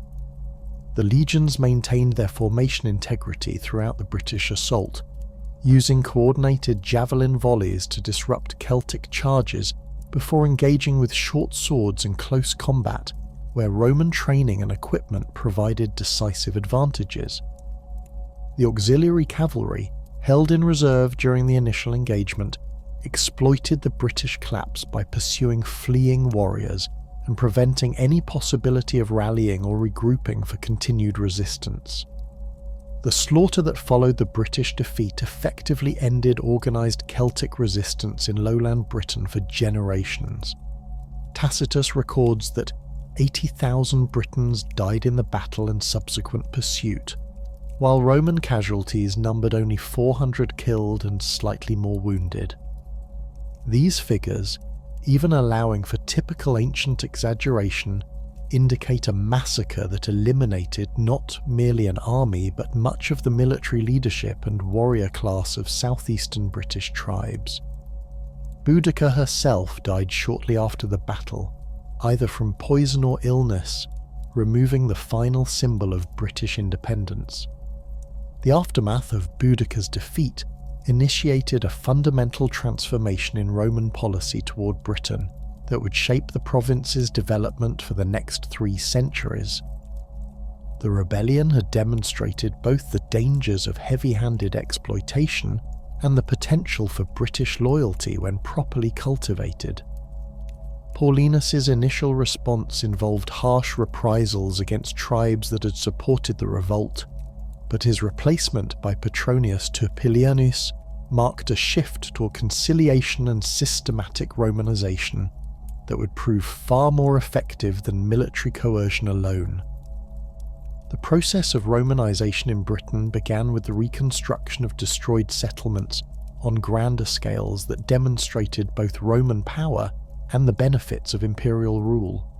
Londinium, rebuilt as the province's commercial and administrative centre, featured stone buildings, paved streets and public amenities that surpassed anything previously seen in Britain.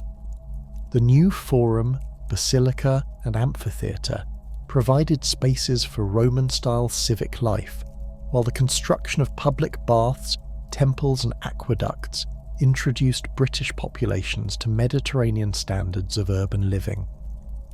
Camalodunum's reconstruction as Colonia Claudia Victricensis established the template for Roman colonial development throughout Britain. The settlement combined veteran military colonists with Romanized British elites in a community designed to serve as a showcase of Roman civilization. The massive temple complex dedicated to Claudius, rebuilt after its destruction during Boudicca's revolt, dominated the town's skyline while serving as a centre for the imperial cult that bound provincial populations to the emperor through religious observance. The development of villa culture in Roman Britain represented perhaps the most successful aspect of Romanization, creating a synthesis of Roman architectural forms with British agricultural practices that would persist long after the end of imperial rule. The earliest villas appeared in the late 1st century CE in areas of Kent and the Thames Valley, where Roman influence was strongest, but the concept gradually spread throughout lowland Britain as British elites adopted Roman lifestyle markers to maintain their social status under the new political order. British villa construction evolved from simple farmhouses with Roman decorative elements to elaborate complexes that rivaled Italian country estates in their sophistication and luxury. The villa at Fishbourne in Sussex, possibly built for the client King Cogidubnus, covered over 6 acres and featured formal gardens, elaborate mosaics, and hippocaust heating systems that demonstrated the complete adoption of Roman domestic technology. The scale and expense of such constructions required enormous agricultural surpluses and indicated the successful integration of British landowners into imperial economic networks. The agricultural innovations that supported villa development transformed British farming practices and significantly increased productivity across the province. Roman agricultural writers like Columella and Pliny provided detailed instructions for crop rotation, soil improvement, and livestock breeding that British farmers adapted to local conditions. The introduction of new crops including grapes, walnuts, and various vegetables expanded dietary options while creating opportunities for specialized agricultural production that could supply urban markets and export networks. The Roman villa system also facilitated the transfer of Mediterranean craft technologies to Britain, with villa workshops producing pottery, metalwork, and textiles, using techniques learned from continental craftsmen. Archaeological evidence from villa sites reveals sophisticated production facilities including pottery kilns, metalworking forges, and textile workshops that supplied both local needs and regional markets. The standardization of products across different villa sites suggests the development of quality control systems and trade networks that connected British producers with consumers throughout the province. Urban development under Roman rule created entirely new forms of settlement that served as centres for administration, commerce, and cultural transformation.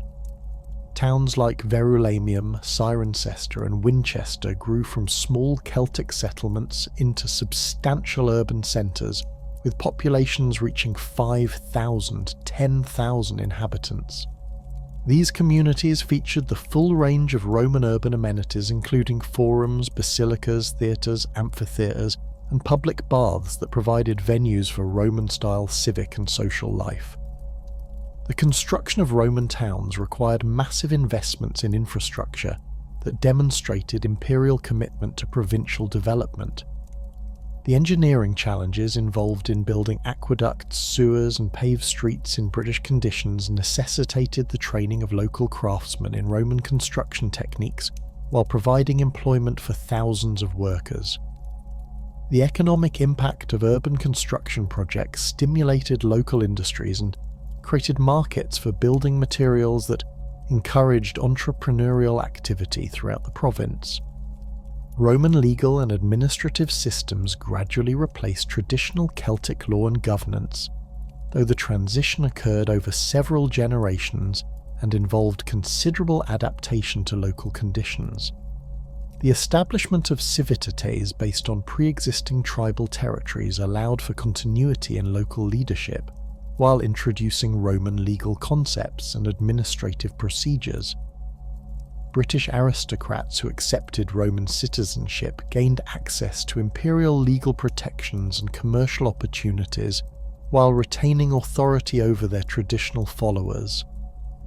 The Roman legal system's emphasis on written law and formal procedures contrasted sharply with Celtic traditions of oral law and personal arbitration, creating challenges that required careful management to avoid social disruption. Roman administrators worked with British legal experts to codify customary laws and establish procedures that combined Roman legal principles with Celtic traditions of dispute resolution. The gradual adoption of Roman legal concepts occurred primarily through practical necessity, as increased commercial activity and urban development created situations that traditional Celtic law could not adequately address. Roman educational systems introduced literacy and classical learning to British elites, creating a Romanized intellectual class that would serve as intermediaries between imperial administration and local populations. The establishment of schools in major towns provided instruction in Latin language and literature, Roman history and law, and Greek philosophy that equipped British students for careers in imperial service. Archaeological evidence from writing tablets found at sites like Vindolanda reveals the extent to which literacy penetrated British society, with routine correspondence and administrative documents demonstrating widespread familiarity with written communication. Despite the comprehensive nature of Romanization efforts, Celtic cultural elements persisted throughout the Roman period and in many cases merged with Roman traditions to create distinctive Romano-British cultural forms. Religious syncretism proved particularly important in this process, with Celtic deities acquiring Roman names and attributes, while retaining their essential characteristics and continuing to receive worship from both Celtic and Roman populations. The goddess Sulis, worshipped at the hot springs of Bath, exemplified this religious fusion by becoming identified with the Roman Minerva while maintaining her specifically Celtic associations with healing waters and prophetic powers. The elaborate temple complex built at Bath combined Roman architectural forms with Celtic religious traditions, creating a pilgrimage site that attracted visitors from throughout Britain and Gaul. The thousands of curse tablets deposited in the sacred spring demonstrate the persistence of Celtic magical practices within a Roman religious framework. Celtic artistic traditions adapted to Roman tastes and techniques, while maintaining distinctive stylistic elements that distinguished Romano-British art from purely Roman forms. Metalworkers continued to produce torques, brooches and other ornaments featuring traditional Celtic motifs, but they incorporated Roman decorative elements and manufacturing techniques that enhanced both the quality and market appeal of their products. The result was a hybrid artistic tradition that satisfied both Celtic cultural preferences and Roman aesthetic standards. The survival of Celtic languages throughout the Roman period indicates the limited penetration of Latin beyond administrative and commercial contexts.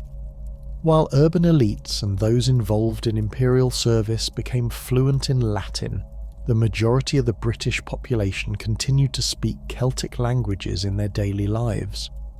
Place-name evidence suggests that Celtic linguistic traditions remained dominant in rural areas, with Latin primarily serving as a language of government, trade, and formal education, rather than replacing native speech patterns. Celtic social structures also proved remarkably resilient under Roman rule, with traditional kinship networks and tribal loyalties continuing to influence social organisation despite the imposition of Roman administrative systems. The Roman practice of governing through existing elite families allowed Celtic aristocrats to maintain their social positions while adapting to new political realities. Marriage alliances between Roman officials and British nobility created networks of personal relationships that facilitated cultural exchange while preserving Celtic social hierarchies. The role of Celtic elites in Roman administration became increasingly important as the province developed and required more sophisticated governance structures. British aristocrats who acquired Roman citizenship and education found opportunities for advancement in imperial service, with some achieving high positions in the provincial administration and military commands. The career of Agricola's father-in-law, who rose from local British nobility to become a Roman senator, illustrates the possibilities available to those who successfully navigated the transition from Celtic to Roman identity. Military service provided another avenue for Celtic advancement within the Roman system, with British auxiliary units serving throughout the empire and achieving distinguished records in frontier warfare.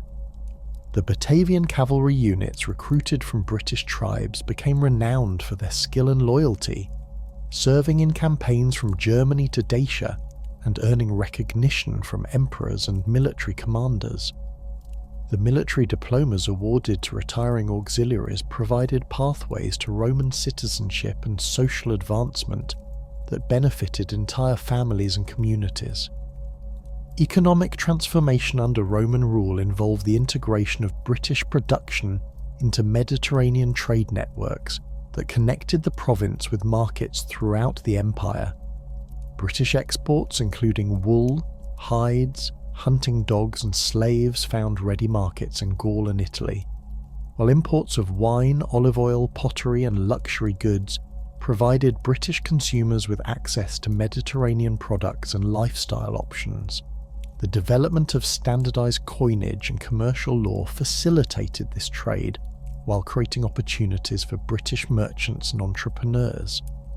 Agricultural intensification supported this commercial expansion by generating surpluses that could be traded for imported goods and services. Roman agricultural techniques, including improved ploughing methods, crop rotation systems, and livestock breeding programs, significantly increased productivity per acre while reducing labour requirements. The construction of granaries, mills, and processing facilities enabled efficient handling of agricultural surpluses while creating employment opportunities in rural areas. Industrial production in Roman Britain developed beyond traditional craft activities to include large-scale manufacturing operations that supplied both local and export markets. Pottery production centres in the Tène Valley and New Forest regions achieved industrial scales of operation, with standardised products distributed throughout Britain and exported to continental markets. Iron production in the Weald of Kent and Sussex expanded dramatically under Roman management, with sophisticated smelting operations producing both raw materials and finished goods for military and civilian use. The Roman road system revolutionised transportation and communications throughout Britain, connecting previously isolated regions with major urban centres and facilitating the movement of goods, people and information.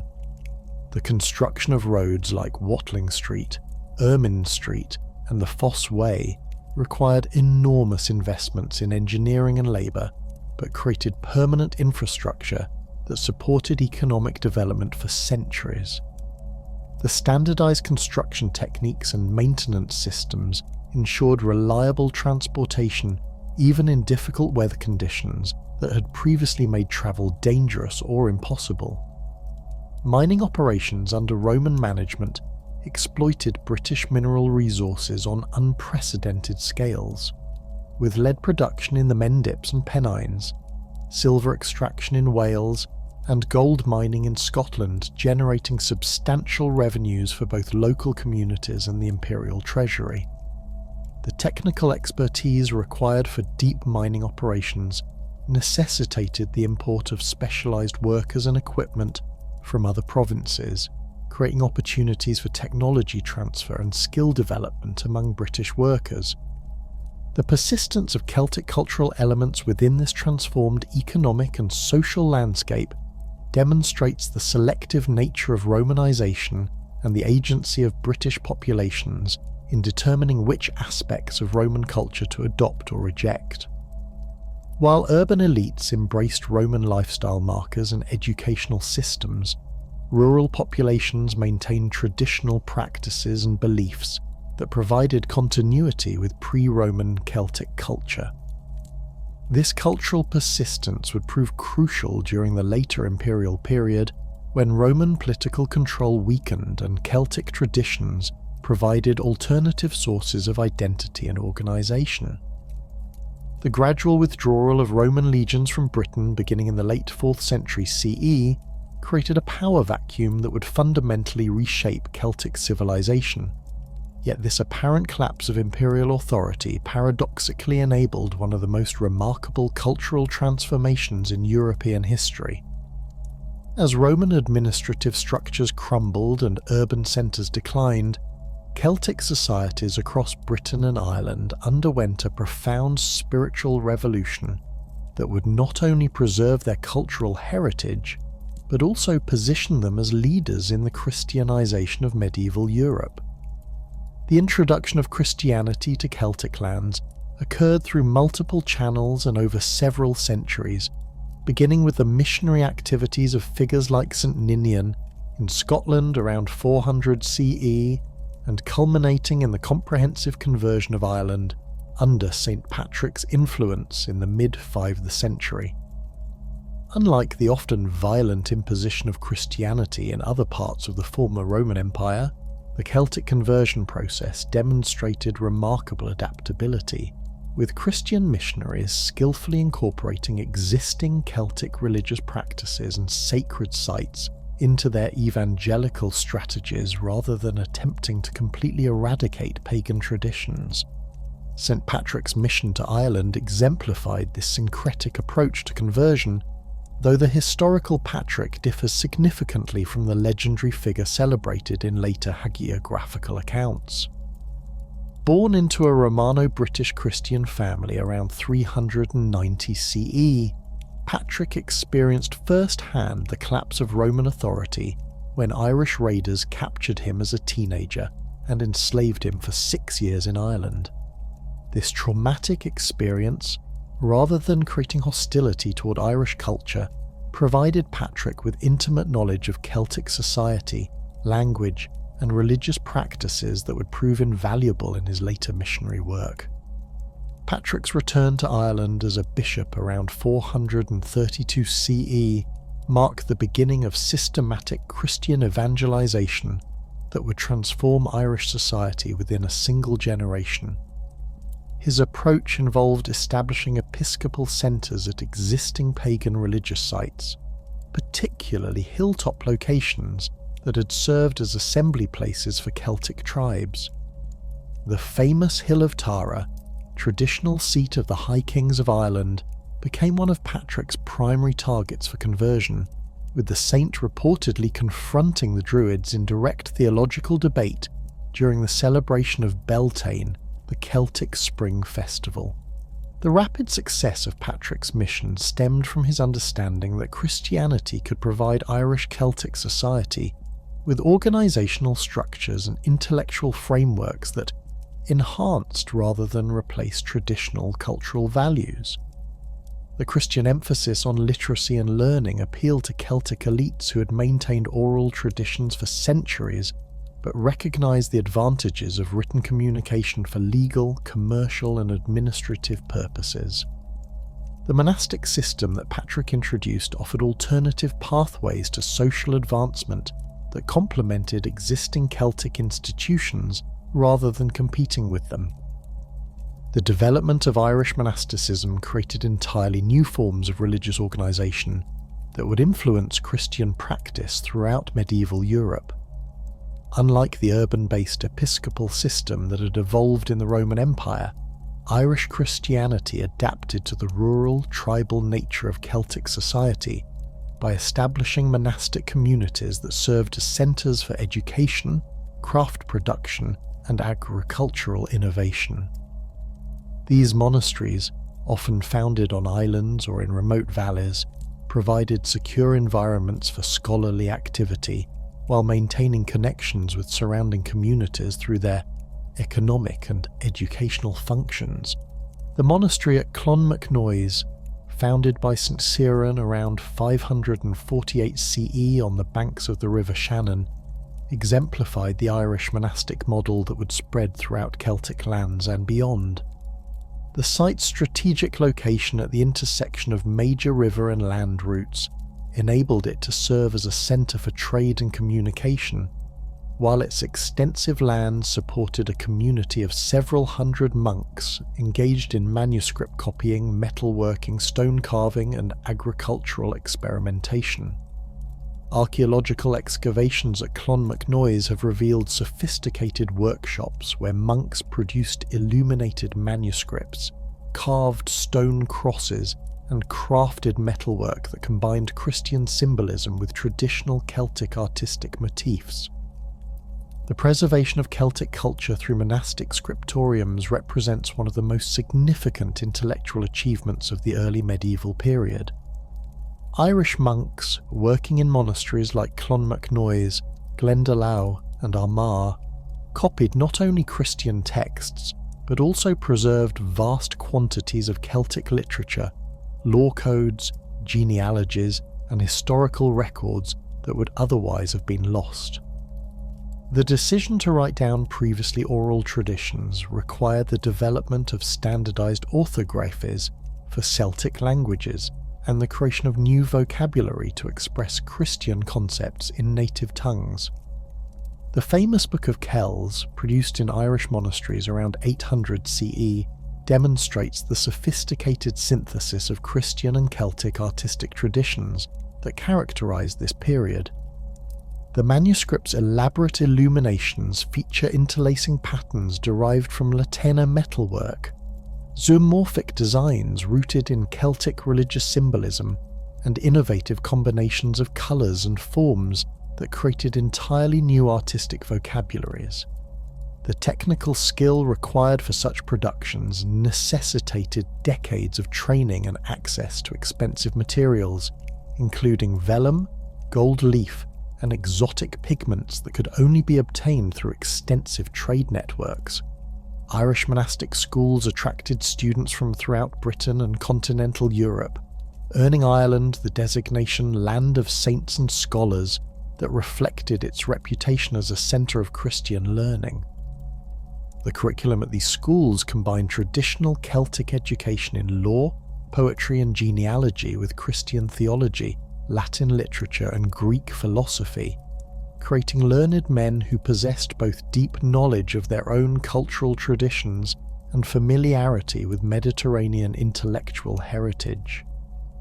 This educational synthesis produced scholars capable of serving as missionaries, teachers, and administrators throughout medieval Europe.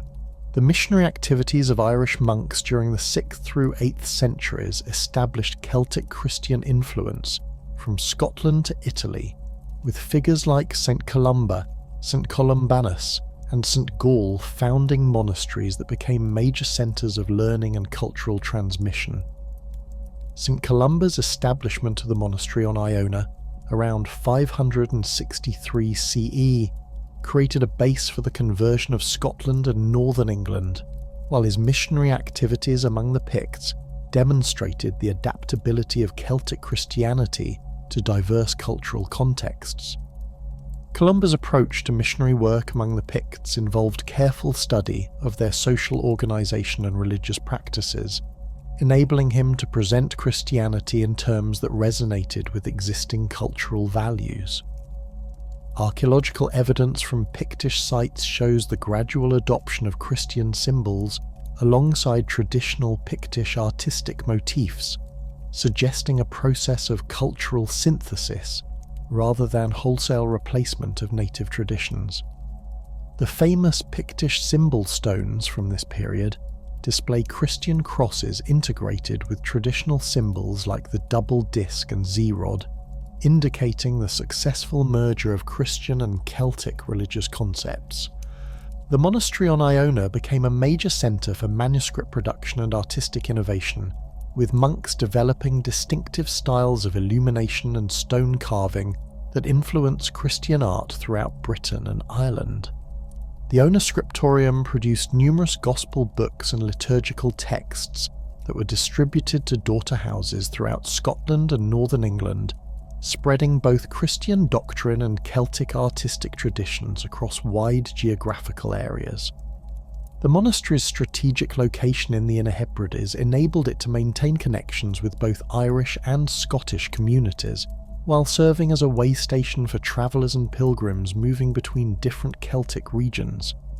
St. Columbanus's continental missions, beginning around 590 CE, established Celtic Christian influence in Frankish territories and northern Italy, creating a network of monasteries that preserved Celtic traditions while adapting to continental European conditions. Columbanus founded major monasteries at Annagray, Luxeuil and Fontaine in Burgundy, before moving to Italy, where he established Bobbio, which became one of medieval Europe's most important centres of learning and manuscript preservation. The rule of Columbanus, which governed life in his monasteries, combined Irish monastic traditions with innovations adapted to continental conditions, creating a distinctive form of religious organisation that attracted followers throughout the Frankish kingdoms. Columbanus's emphasis on rigorous asceticism, scholarly activity and missionary work appealed to both Celtic and Germanic populations seeking alternatives to the increasingly worldly episcopal hierarchy that dominated continental Christianity. His monasteries became centres for the preservation of classical texts and the development of new forms of Christian scholarship that would influence medieval intellectual development. The conflicts between Celtic and Roman Christian practices that emerged during this period reflected deeper cultural differences regarding religious authority, liturgical practices, and ecclesiastical organisation. The famous Synod of Whitby in 664 CE, where King Oswic of Northumbria chose to follow Roman rather than Celtic practices regarding the calculation of Easter, symbolised the broader struggle between different models of Christian organisation that was occurring throughout formerly Celtic territories. However, the apparent victory of Roman Christianity at Whitby did not eliminate Celtic influence on Christian development in Britain and Ireland. Celtic monasticism continued to flourish, and Celtic artistic traditions remained influential in manuscript illumination, stone carving and metalwork production. The synthesis of Celtic and Roman Christian elements created distinctive regional traditions that preserved important aspects of Celtic culture while facilitating integration into broader European Christian networks. The political developments that accompanied Christianization involved the emergence of post-Roman kingdoms that drew upon both Celtic traditions and Christian concepts of kingship to create new forms of political organisation. In Wales, kingdoms like Gwynedd, Powys and Dyfed developed from earlier tribal territories but adopted Christian symbols and ceremonies that legitimised royal authority while maintaining connections to pre-Christian Celtic concepts of sacred kingship. The law of Hywel Dda, codified in 10th century Wales but reflecting earlier traditions, demonstrates the synthesis of Celtic legal concepts with Christian moral principles that characterised post-Roman Celtic societies. The law code preserved traditional Celtic emphases on compensation rather than punishment for most crimes, while incorporating Christian concepts of marriage, property rights, and social responsibility. The detailed regulations regarding the treatment of women, children, and slaves reflected Christian influence, while maintaining distinctively Celtic approaches to social organisation and dispute resolution. In Scotland, the emergence of the Kingdom of Dalriata from Irish settlements in Argyll created a political entity that maintained connections with both Irish and Pictish traditions while developing distinctive Scottish characteristics.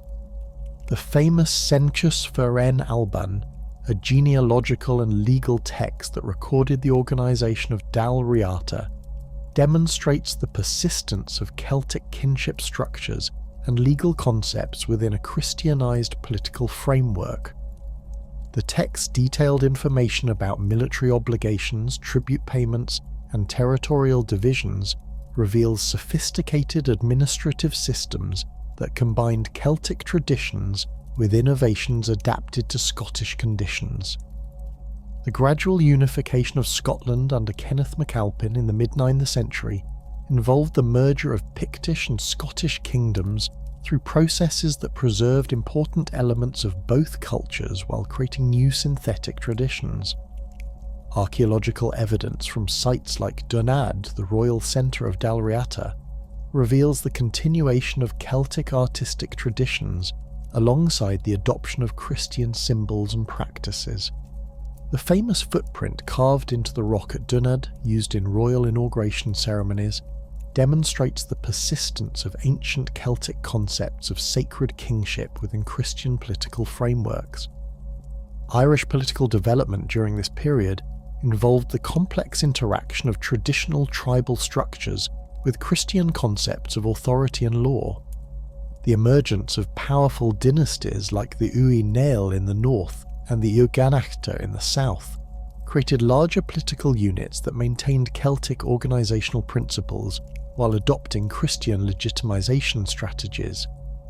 The concept of the High King of Ireland, while never achieving practical political unity, provided a framework for understanding Irish political relationships that combined ancient Celtic ideas about sacred kingship with Christian concepts of divinely appointed authority. The Brecon Laws, the comprehensive legal system that governed Irish society throughout the medieval period, exemplify the successful synthesis of Celtic and Christian legal traditions.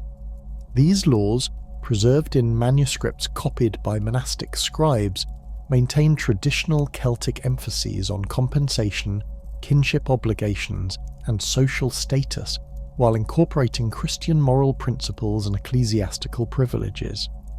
The detailed regulations regarding marriage, property, and social relationships reveal a sophisticated legal system that adapted ancient Celtic practices to Christian social ideals. The interactions between Celtic kingdoms and Anglo-Saxon England during this period involved complex relationships that included warfare, diplomacy, intermarriage, and cultural exchange. The expansion of Anglo-Saxon kingdoms like Mercia and Wessex created pressure on Welsh and Scottish territories, but Celtic kingdoms proved remarkably resilient in maintaining their independence, while selectively adopting useful innovations from their Anglo-Saxon neighbours. The construction of Offa's Dyke in the late 8th century marked the formal recognition of the boundary between Anglo-Saxon England and Welsh kingdoms, but archaeological evidence suggests that this frontier remained permeable, with extensive trade and cultural exchange continuing across political boundaries. Welsh kingdoms maintained their independence while engaging in diplomatic relationships with Anglo-Saxon rulers that involved tribute payments, military alliances, and marriage connections that created complex networks of political obligation and cultural influence. The Viking raids that began in the late 8th century created new challenges for Celtic kingdoms, but also provided opportunities for political and military innovation. The attack on Iona in 795 CE marked the beginning of sustained Viking pressure on Celtic territories, but Celtic responses demonstrated remarkable adaptability and resilience. Irish kingdoms developed new military technologies and tactics while maintaining their cultural traditions and Christian faith despite the disruption caused by pagan raiders. The establishment of Viking trading posts and settlements across Celtic territories paradoxically catalyzed a period of unprecedented political consolidation and cultural flowering that would define the medieval Celtic world. While Viking longships brought destruction to monasteries like Iona and Clonmacnoise, they also introduced new trade networks, military technologies, and urban concepts that ambitious Celtic rulers would adapt to create more centralized kingdoms capable of both resisting foreign invasion and projecting power across wider territories than their predecessors had ever controlled.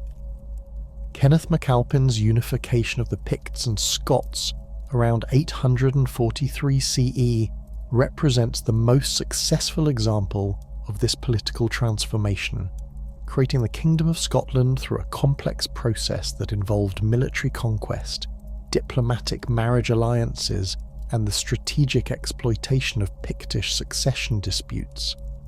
Kenneth's achievement went far beyond mere territorial expansion, establishing a new form of Celtic kingship that combined traditional Scottish concepts of royal authority with Pictish administrative systems and Christian legitimization strategies borrowed from Irish ecclesiastical traditions.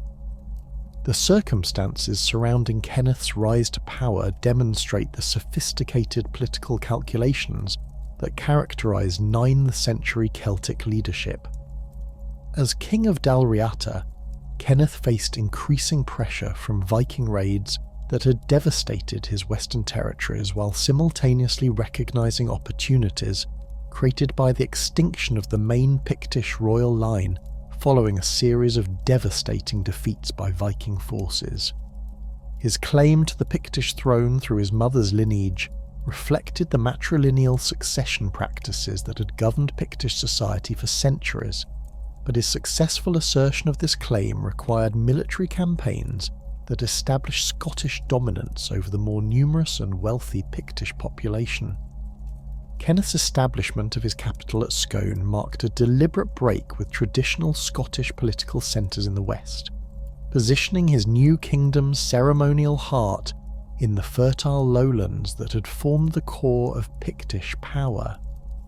The famous Stone of Destiny, upon which Scottish kings would be crowned for centuries, symbolised this political synthesis by incorporating both Scottish and Pictish royal traditions into a single ceremony that legitimised the new dynasty's authority over both populations.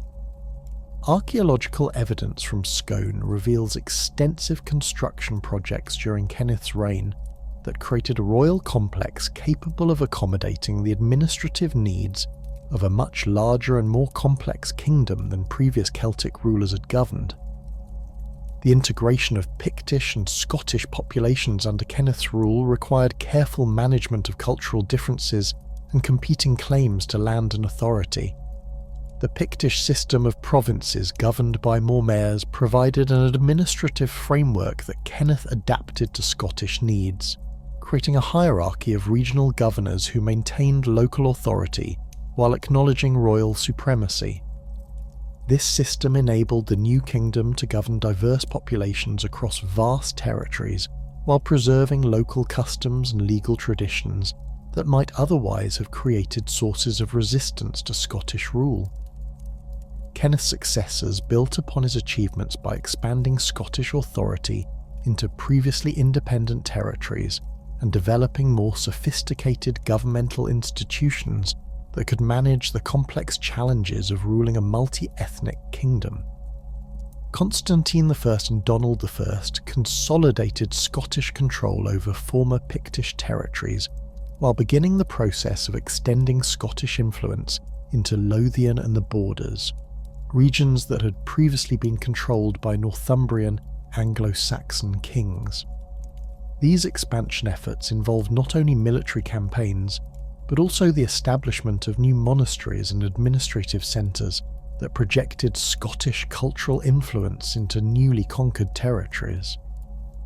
The reign of Constantine II marked the full maturation of the Scottish kingdom as a major European power capable of conducting independent foreign policy and projecting military force across long distances. Constantine's victory over the Northumbrians at the Battle of Corbridge in 918 CE demonstrated Scottish military capabilities, while his subsequent alliance with Welsh and Irish rulers against Anglo-Saxon expansion created a Celtic confederation that temporarily checked English territorial ambitions. The battle itself showcased the evolution of Scottish military organisation, with Constantine's forces combining traditional Celtic warrior tactics with innovations learned from Viking and Anglo-Saxon opponents. Scottish military development during this period involved the adoption of new weapons technologies and tactical formations that enhanced the effectiveness of traditional Celtic fighting methods.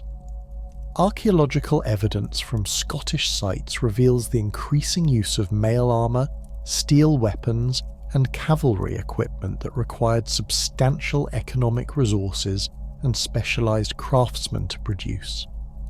The development of castle building techniques, initially learned from Norman examples but adapted to Scottish conditions, provided Scottish rulers with defensive capabilities that enabled them to control larger territories with smaller garrisons while creating symbols of royal authority that dominated local landscapes. The cultural achievements of the Scottish kingdom during this period included the development of distinctive artistic traditions that synthesized Pictish, Scottish, and Christian influences into new forms of expression. The famous St Andrew's sarcophagus, carved during the 8th or 9th century, demonstrates the sophisticated stone carving techniques that Scottish craftsmen developed by combining Pictish expertise in symbol stones with Christian iconographic programs and artistic motifs derived from manuscript illumination. The sarcophagus features complex hunting scenes, biblical narratives, and abstract patterns that required exceptional technical skill and cultural knowledge to execute. Manuscript production in Scottish monasteries reached new levels of sophistication during this period, with scriptoriums at St Andrews, Dunkeld and other centres producing illuminated texts that rivaled the finest Irish and English examples. The Book of Deer, created in the 10th century, contains some of the earliest examples of written Scottish Gaelic alongside Latin texts, demonstrating the development of vernacular literacy that would become crucial for Scottish cultural identity. The manuscript's marginal notes, added by later scribes, provide invaluable evidence for Scottish social organisation, land tenure, and legal practices during the medieval period. Welsh political development during the 8th through 12th centuries followed different patterns than Scottish unification, with multiple kingdoms maintaining their independence while engaging in complex relationships of alliance and competition that prevented the emergence of unified Welsh rule until much later periods. The kingdoms of Gwynedd, Powys, Dyfed and smaller principalities each developed distinctive political institutions and cultural traditions while sharing common Welsh linguistic and legal heritage that distinguished them from their Anglo-Saxon and Norman neighbours. Rhodri Mawr's reign in Gwynedd exemplified the achievements and limitations of medieval Welsh kingship, demonstrating both the potential for Welsh political unification and the structural obstacles that prevented its realisation.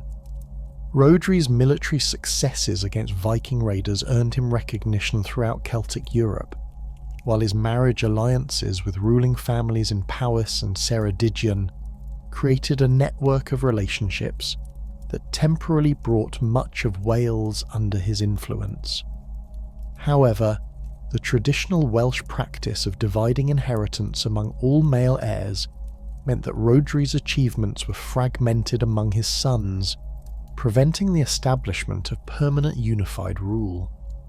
The legal innovations associated with Hywel Dda's reign in Deheubarth represent one of the most significant intellectual achievements of medieval Wales, creating a comprehensive legal code that preserved ancient Welsh customs while adapting them to contemporary political and social conditions. The laws of Hywel Dda, compiled through assemblies that brought together legal experts from throughout Wales, established standardised procedures for resolving disputes, regulating marriage and inheritance, and maintaining social order that would govern Welsh society for centuries. The sophistication of Hywel's legal code demonstrates the high level of intellectual development that characterised medieval Welsh culture, with detailed provisions covering everything from the compensation owed for different types of injuries to the rights and obligations of various social classes. The law's treatment of women's rights was remarkably progressive for medieval Europe, allowing women to initiate divorce proceedings, inherit property, and participate in legal proceedings in ways that were prohibited in most contemporary legal systems.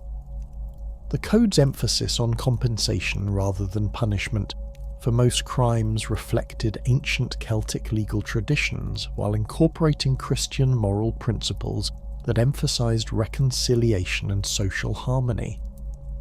Welsh cultural achievements during this period included the development of sophisticated poetic traditions that preserved ancient Celtic literary forms while adapting them to Christian themes and contemporary political concerns. The court poets who served Welsh rulers created elaborate praise poems that celebrated royal achievements while maintaining complex metrical and linguistic patterns derived from pre-Christian bardic traditions. These poems, preserved in manuscripts like the Book of Taliesin and the Book of Aneurin, provide invaluable evidence for Welsh social organisation, political relationships, and cultural values during the medieval period. The Mabinogion, the collection of Welsh prose tales that was compiled during this period, represents one of medieval Europe's most sophisticated literary achievements, preserving ancient Celtic mythological traditions while adapting them to contemporary audiences through complex narrative structures and psychological insights. The 4 branches of the Mabinogi, which form the core of the collection, demonstrate the survival of pre-Christian Celtic religious concepts within Christian literary frameworks, with tales of otherworldly journeys, magical transformations, and divine interventions that maintain their power to inspire and instruct medieval audiences.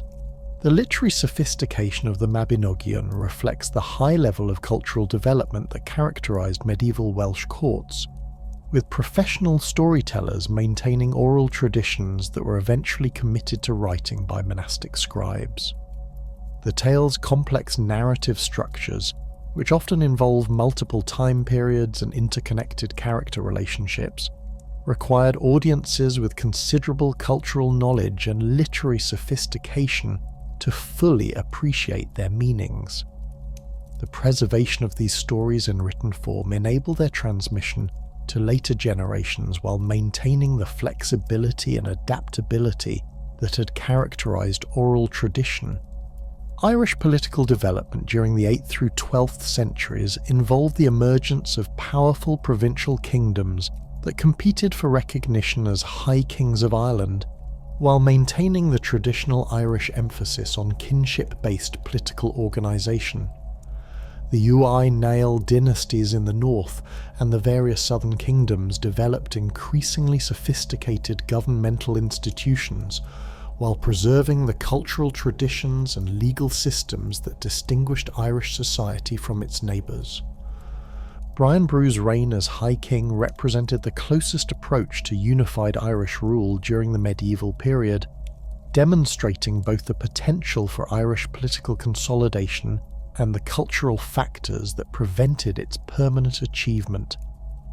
Brian's military victories over Viking forces and rival Irish kingdoms established his authority throughout most of Ireland, while his patronage of churches and schools created a cultural renaissance that produced some of medieval Ireland's finest artistic and literary achievements.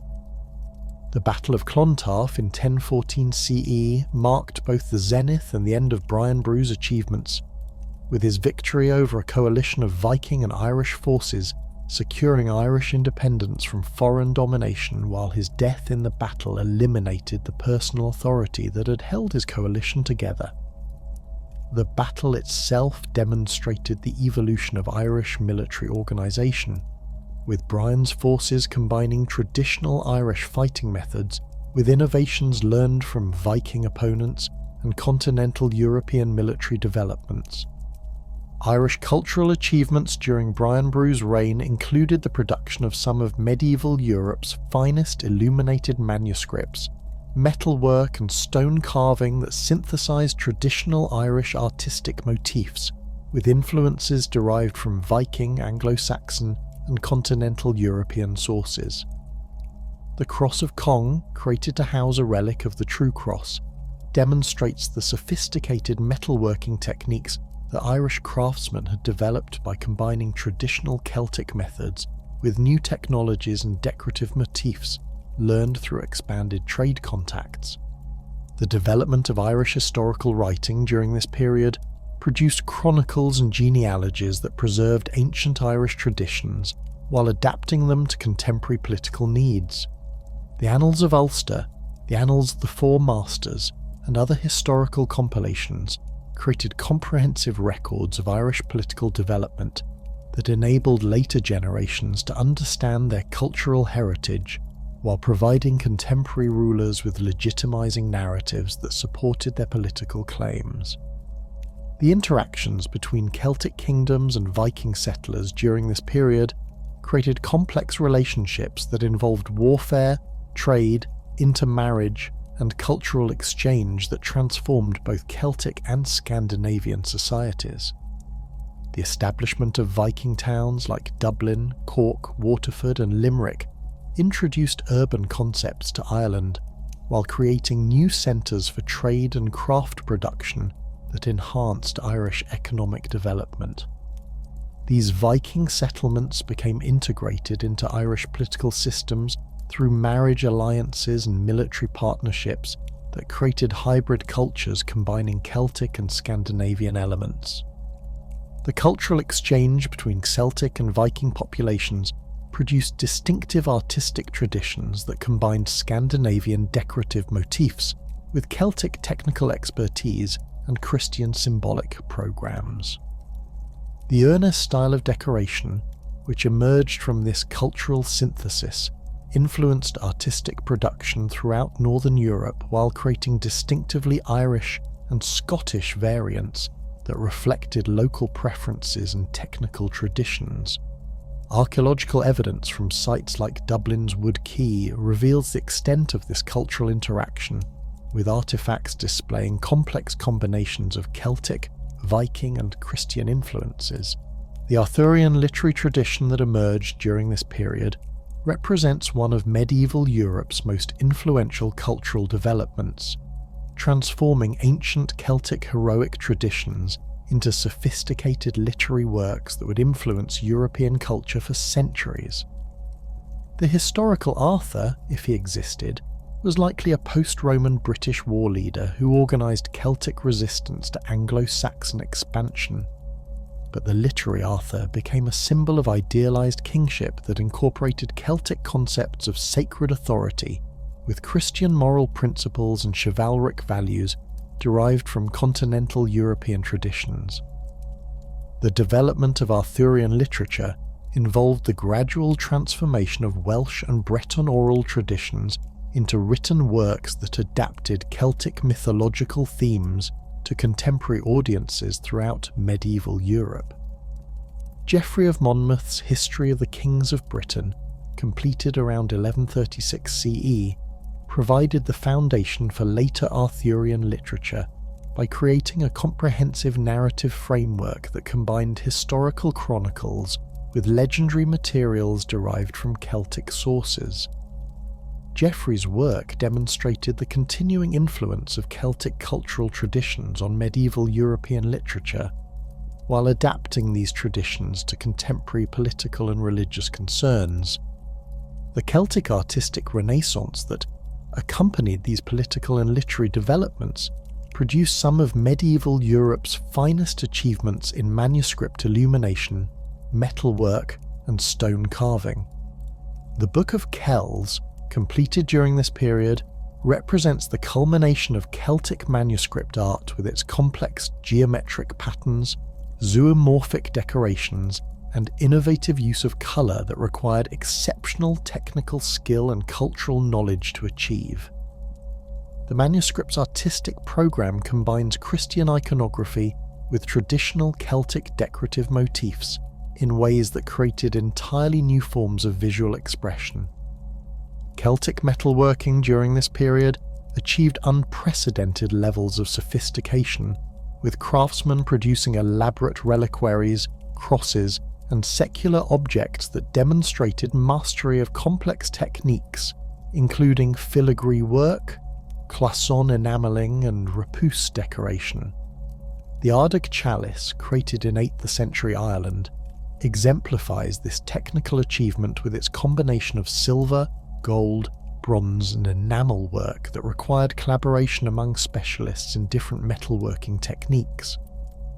The chalice's decorative program incorporates both Christian symbols and traditional Celtic motifs in a synthesis that reflects the cultural complexity of medieval Celtic society. The stone crosses that were erected throughout Celtic territories during this period created a distinctive architectural tradition that combined Christian symbolism with Celtic artistic expertise and social functions. These crosses, which often stood over 20 feet tall and featured elaborate carved decoration, served as focal points for religious ceremonies while displaying the wealth and cultural sophistication of their patrons. The crosses at Clonmacnoise, Monasterboice, and other Irish sites demonstrate the evolution of stone carving techniques that enabled Celtic craftsmen to create increasingly complex decorative programs that told biblical stories while incorporating traditional Celtic artistic motifs. The sophisticated cultural achievements of medieval Celtic kingdoms faced their greatest existential threat not from Viking raiders or Anglo-Saxon expansion, but from the systematic military campaigns launched by Norman-descended rulers who possessed both the technological advantages of continental European warfare and the administrative expertise necessary to transform military conquest into permanent political control.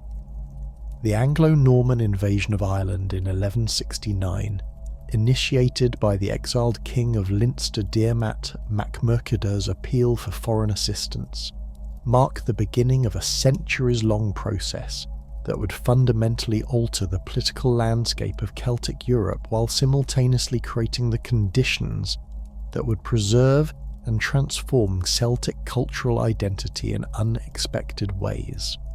The Norman invasion force that landed at Bannow Bay in County Wexford consisted of approximately 600 heavily armed knights and men-at-arms equipped with the latest military technology, including crossbows, siege engines, and most importantly heavily armoured cavalry that could dominate traditional Celtic infantry formations in open battle. The Norman military system, perfected through decades of conquest in England and continental Europe, emphasised coordinated tactical operations supported by sophisticated logistics networks and engineering capabilities that enabled rapid construction of fortifications to consolidate territorial gains. The initial Norman victories at Wexford and Waterford demonstrated the tactical superiority of disciplined cavalry charges against traditional Celtic military formations, but the long-term success of the invasion depended upon the Normans' ability to adapt their continental European governmental systems to Irish conditions while co-opting existing Irish political structures. The marriage of the Norman leader Strongbow to Diarmait's daughter Aoife symbolised this strategy of integration, creating legal claims to Irish territories that could be justified under both Norman and Irish law, while establishing personal relationships that facilitated cultural exchange between the two populations. The construction of Norman castles throughout the conquered territories represented a revolutionary transformation in Irish military architecture, with stone fortifications like Kilkenny Castle and Trim Castle providing defensive capabilities that far exceeded traditional Irish ring forts, while serving as administrative centres for Norman colonial government. These castles, typically built on elevated sites that commanded strategic river crossings or road junctions, created networks of fortified positions that enabled relatively small Norman garrisons to control extensive territories while projecting military power across previously independent Irish kingdoms.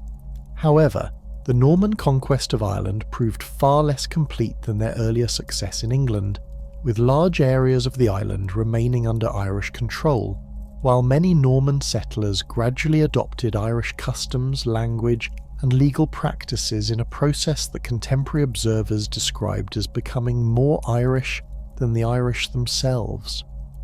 The Statute of Kilkenny, enacted in 1366, represented English attempts to prevent this cultural assimilation by prohibiting Norman settlers from adopting Irish dress, language, or marriage customs, but the legislation's very existence demonstrated the extent to which cultural fusion had already occurred.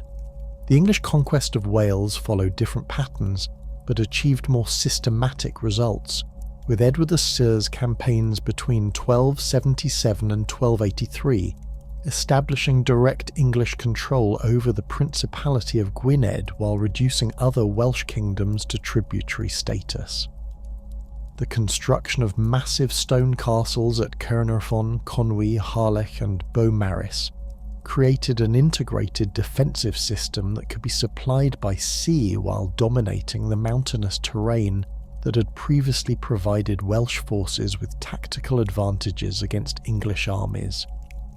Edward VI's castle-building programme in Wales represented one of medieval Europe's most ambitious military engineering projects, with the fortifications designed not merely to control territory, but to serve as symbols of English authority that would overawe Welsh populations, while providing secure bases for English administration. The castle at Caernarfon, built to echo the walls of Constantinople and deliberately constructed on the site of the Roman fort of Saguntium, demonstrated English intentions to present their conquest as the restoration of imperial authority, rather than mere foreign domination. The systematic nature of English conquest in Wales extended beyond military occupation to include comprehensive legal and administrative reforms that replaced traditional Welsh law with English legal systems, while eliminating the political autonomy that Welsh kingdoms had maintained for centuries. The Statute of Rhuddlan in 1284 formally incorporated Wales into the English legal system, while establishing administrative structures that would govern Welsh territories as integral parts of the English kingdom, rather than as conquered foreign territories. Despite these political transformations, Welsh cultural identity proved remarkably resilient, with the Welsh language, literary traditions and social customs surviving under English rule while adapting to new political circumstances.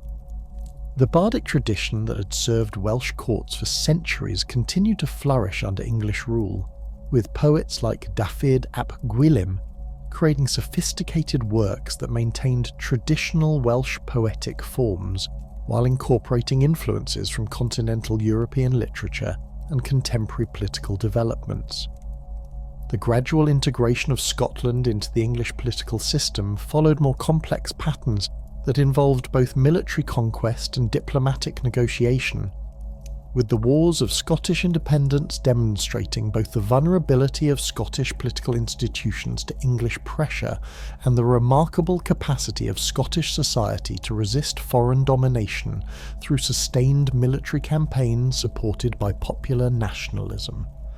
The initial English success in subduing Scotland during the 1290s appeared to follow the same patterns that had proven effective in Wales, with English forces capturing major Scottish castles while installing English administrators to govern Scottish territories. However, the Scottish response to English occupation revealed the extent to which Scottish national identity had developed during the medieval period, with figures like William Wallace and Robert the Bruce mobilising popular resistance that drew upon both traditional Scottish military capabilities and innovative tactical approaches adapted to contemporary warfare.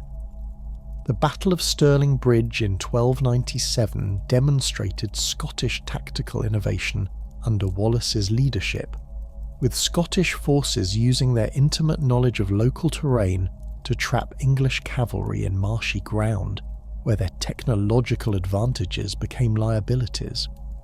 The victory provided Scottish resistance with crucial momentum, while establishing tactical principles that would influence Scottish military doctrine for centuries, emphasising mobility, terrain exploitation, and the coordination of different military units in complex operations.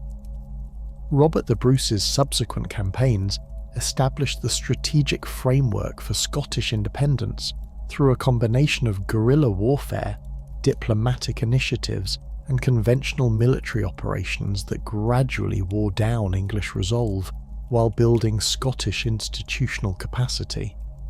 The Declaration of Arbroath in 1320, which asserted Scottish independence in terms that combined traditional Celtic concepts of popular sovereignty with contemporary European political theory, provided intellectual justification for Scottish resistance while appealing to broader European support for Scottish claims. The Battle of Bannockburn in 1314 marked the decisive Scottish victory that secured independence while demonstrating the evolution of Scottish military organisation under Bruce's leadership. The Scottish forces, numbering approximately 7,000 men, utilised defensive positions that channeled English cavalry charges into prepared killing zones, while coordinating infantry spearmen with cavalry units in tactical formations that maximised Scottish advantages while minimising English strengths. The long-term consequences of these medieval conquests created political frameworks that would shape Celtic development for centuries, with Ireland remaining partially conquered, Wales fully incorporated into English administration, and Scotland maintaining independence while engaging in complex relationships with English power. These different outcomes reflected both the varying effectiveness of English military campaigns and the diverse responses of Celtic societies to foreign pressure, with some communities choosing accommodation while others organised sustained resistance. The decline of Celtic languages began during the medieval period, but accelerated dramatically during the early modern era, as English and French administrative systems, commercial networks, and educational institutions gradually marginalised Celtic linguistic traditions.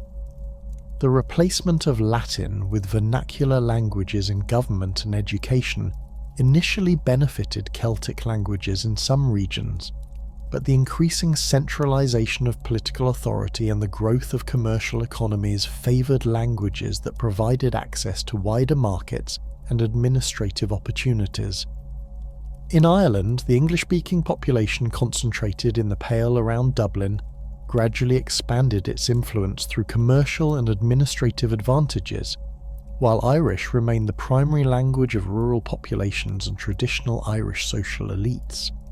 The plantation policies initiated during the 16th and 17th centuries accelerated this linguistic transformation by introducing large numbers of English and Scottish settlers who established communities that maintained their linguistic traditions, while creating economic and social pressures that encouraged Irish populations to adopt English for practical purposes.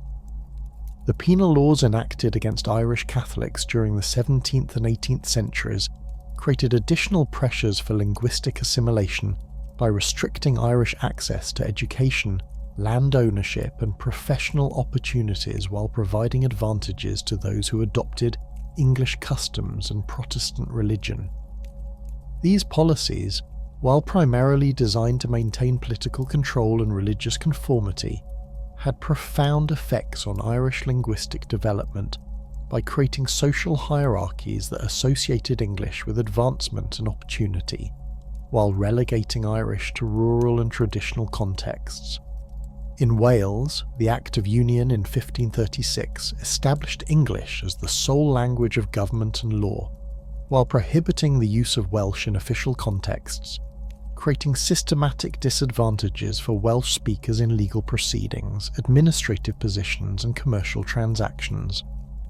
The policy of excluding Welsh speakers from jury service and administrative positions created practical incentives for Welsh elites to adopt English, while maintaining Welsh as a domestic and community language.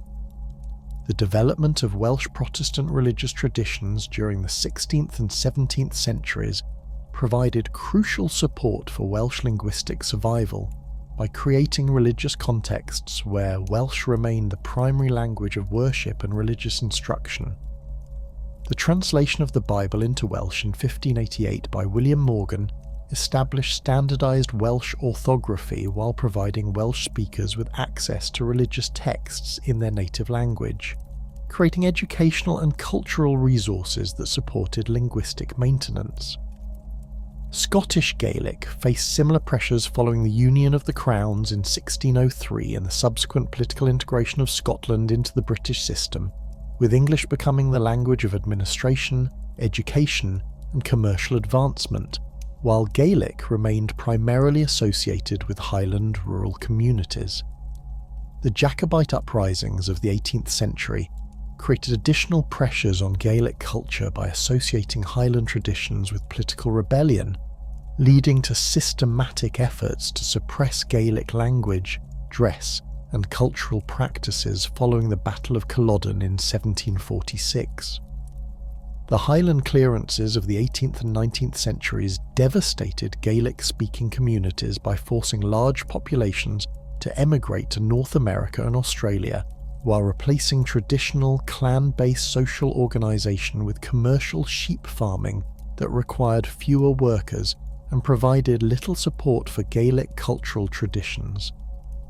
These demographic changes fundamentally altered the social context that had supported Gaelic language transmission, while creating diaspora communities that faced additional challenges in maintaining their linguistic heritage.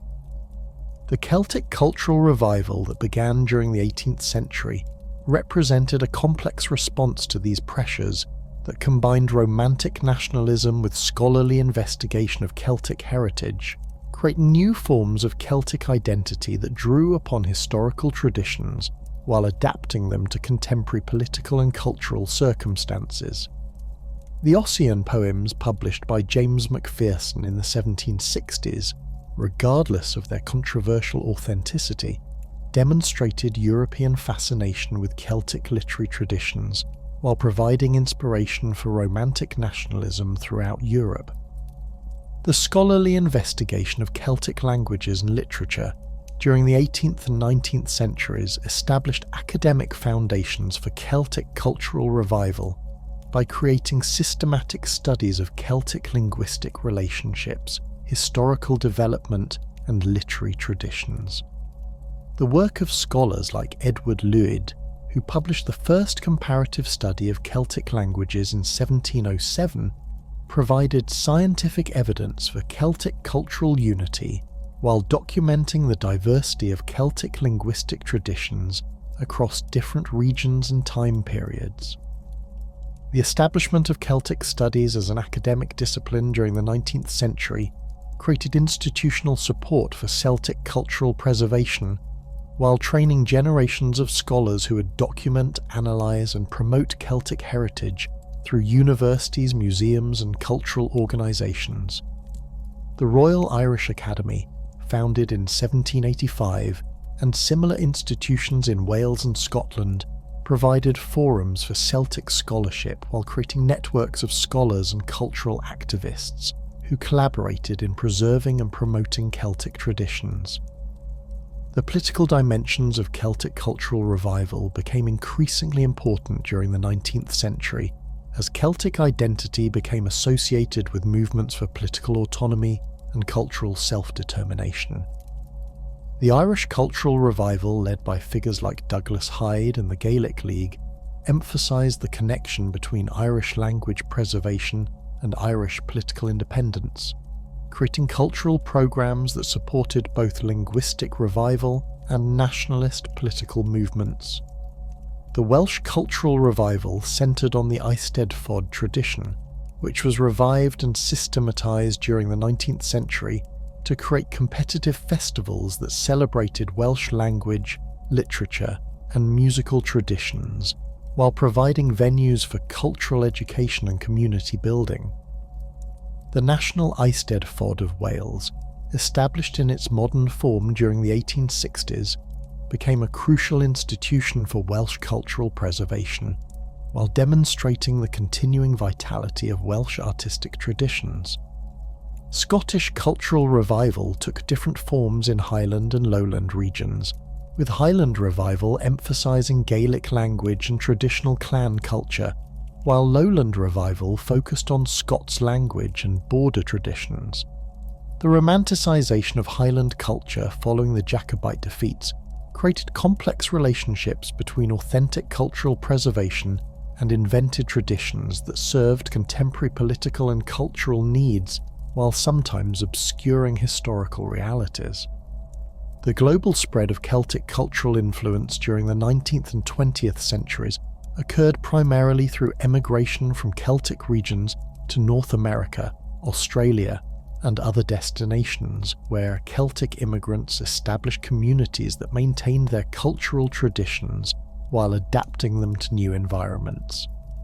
Irish emigration to the United States created large Irish-American communities that preserved certain aspects of Irish culture while developing distinctive Irish-American traditions that influenced American political and cultural development. The Irish potato famine of the 1840s created massive emigration that established Irish communities throughout the English-speaking world, while creating diaspora networks that maintained connections with Ireland and supported Irish political movements. These emigrant communities often preserved cultural traditions that were disappearing in Ireland while developing new forms of Irish identity that emphasised historical grievances and cultural distinctiveness. Welsh emigration to Pennsylvania, Ohio, and other American destinations created Welsh-American communities that maintained Welsh language and religious traditions while adapting to American political and economic conditions.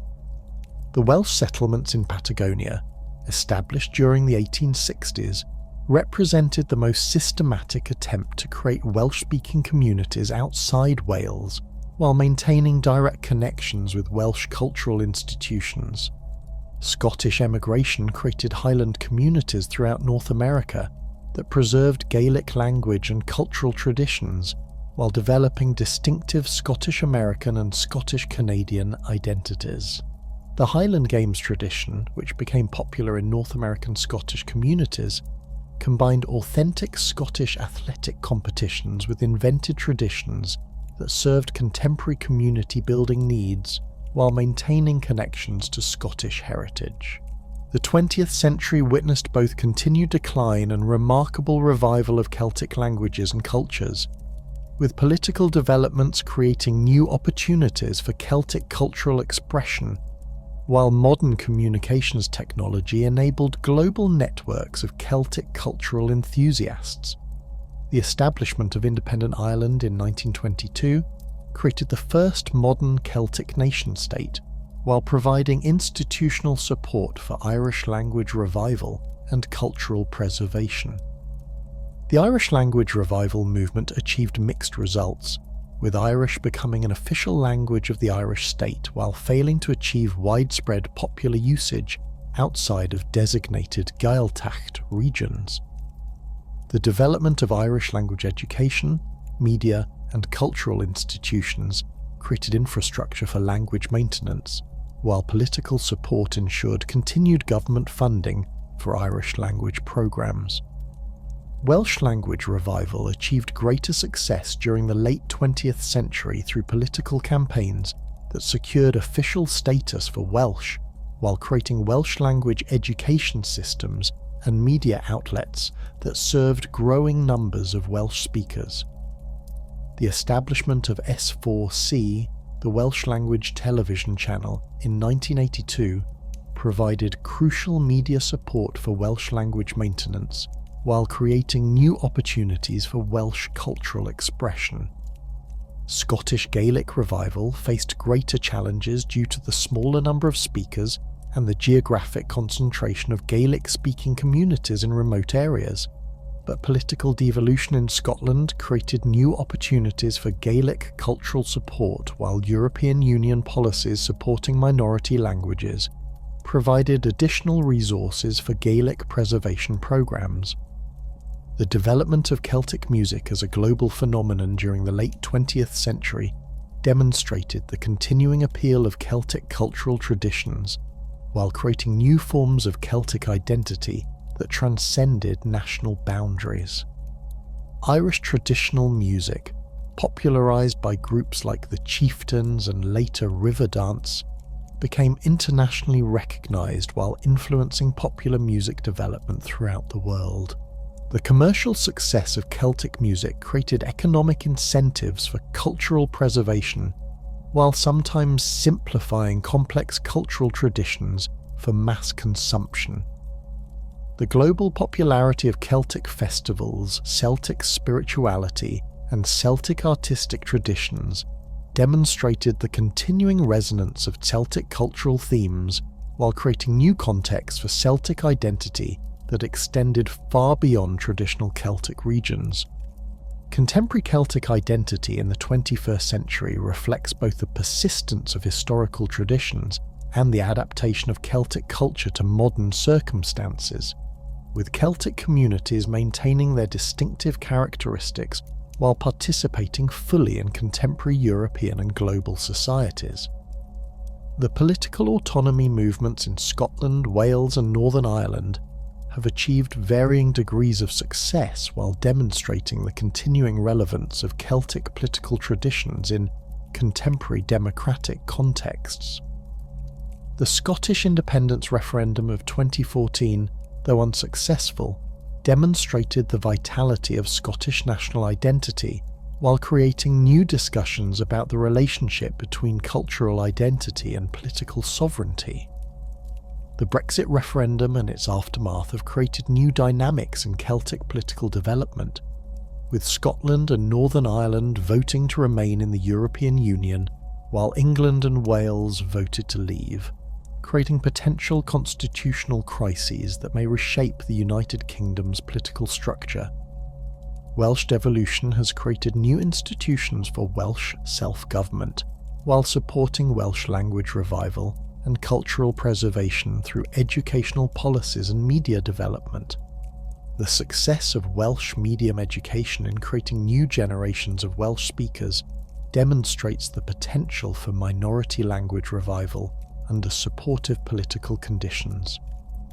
Northern Ireland's peace process has created new opportunities for Irish cultural expression, while maintaining complex relationships between Irish and British identities that reflect the region's complicated political heritage. The Good Friday Agreement's recognition of both Irish and British identities provides frameworks for cultural diversity while supporting peaceful coexistence between different communities. The global Celtic diaspora continues to maintain connections with Celtic heritage through cultural festivals, genealogical research, and cultural tourism that supports Celtic cultural preservation while creating international networks of Celtic cultural enthusiasts. The development of online communities and digital resources has enabled global participation in Celtic cultural activities while providing new platforms for Celtic language learning and cultural exchange. The academic study of Celtic culture has expanded significantly during the late 20th and early 21st centuries, with Celtic studies programs in universities throughout the world providing scholarly support for Celtic cultural preservation while training new generations of Celtic scholars and cultural activists. Archaeological discoveries continue to reveal new aspects of ancient Celtic civilization, while genetic research provides insights into Celtic population history and migration patterns. The legacy of Celtic civilization extends far beyond the specific communities that maintain Celtic languages and cultural traditions, with Celtic contributions to European art, literature, law, and political thought continuing to influence contemporary culture throughout the world. The Celtic emphasis on individual dignity, community responsibility, and harmony with the natural world provides valuable perspectives on contemporary social and environmental challenges while demonstrating the continuing relevance of ancient wisdom in modern contexts. The preservation and revival of Celtic languages represents one of the most significant achievements of contemporary Celtic communities, with dedicated efforts by educators, activists, and cultural organisations creating new opportunities for Celtic language transmission while adapting ancient languages to contemporary communication needs. The development of Celtic language media, education systems, and cultural institutions demonstrates the possibility of minority language survival in the modern world while providing models for other endangered language communities. The story of Celtic civilization, from its origins in prehistoric Central Europe to its contemporary global manifestations, illustrates both the resilience of human culture and the complex processes through which cultural traditions adapt to changing historical circumstances.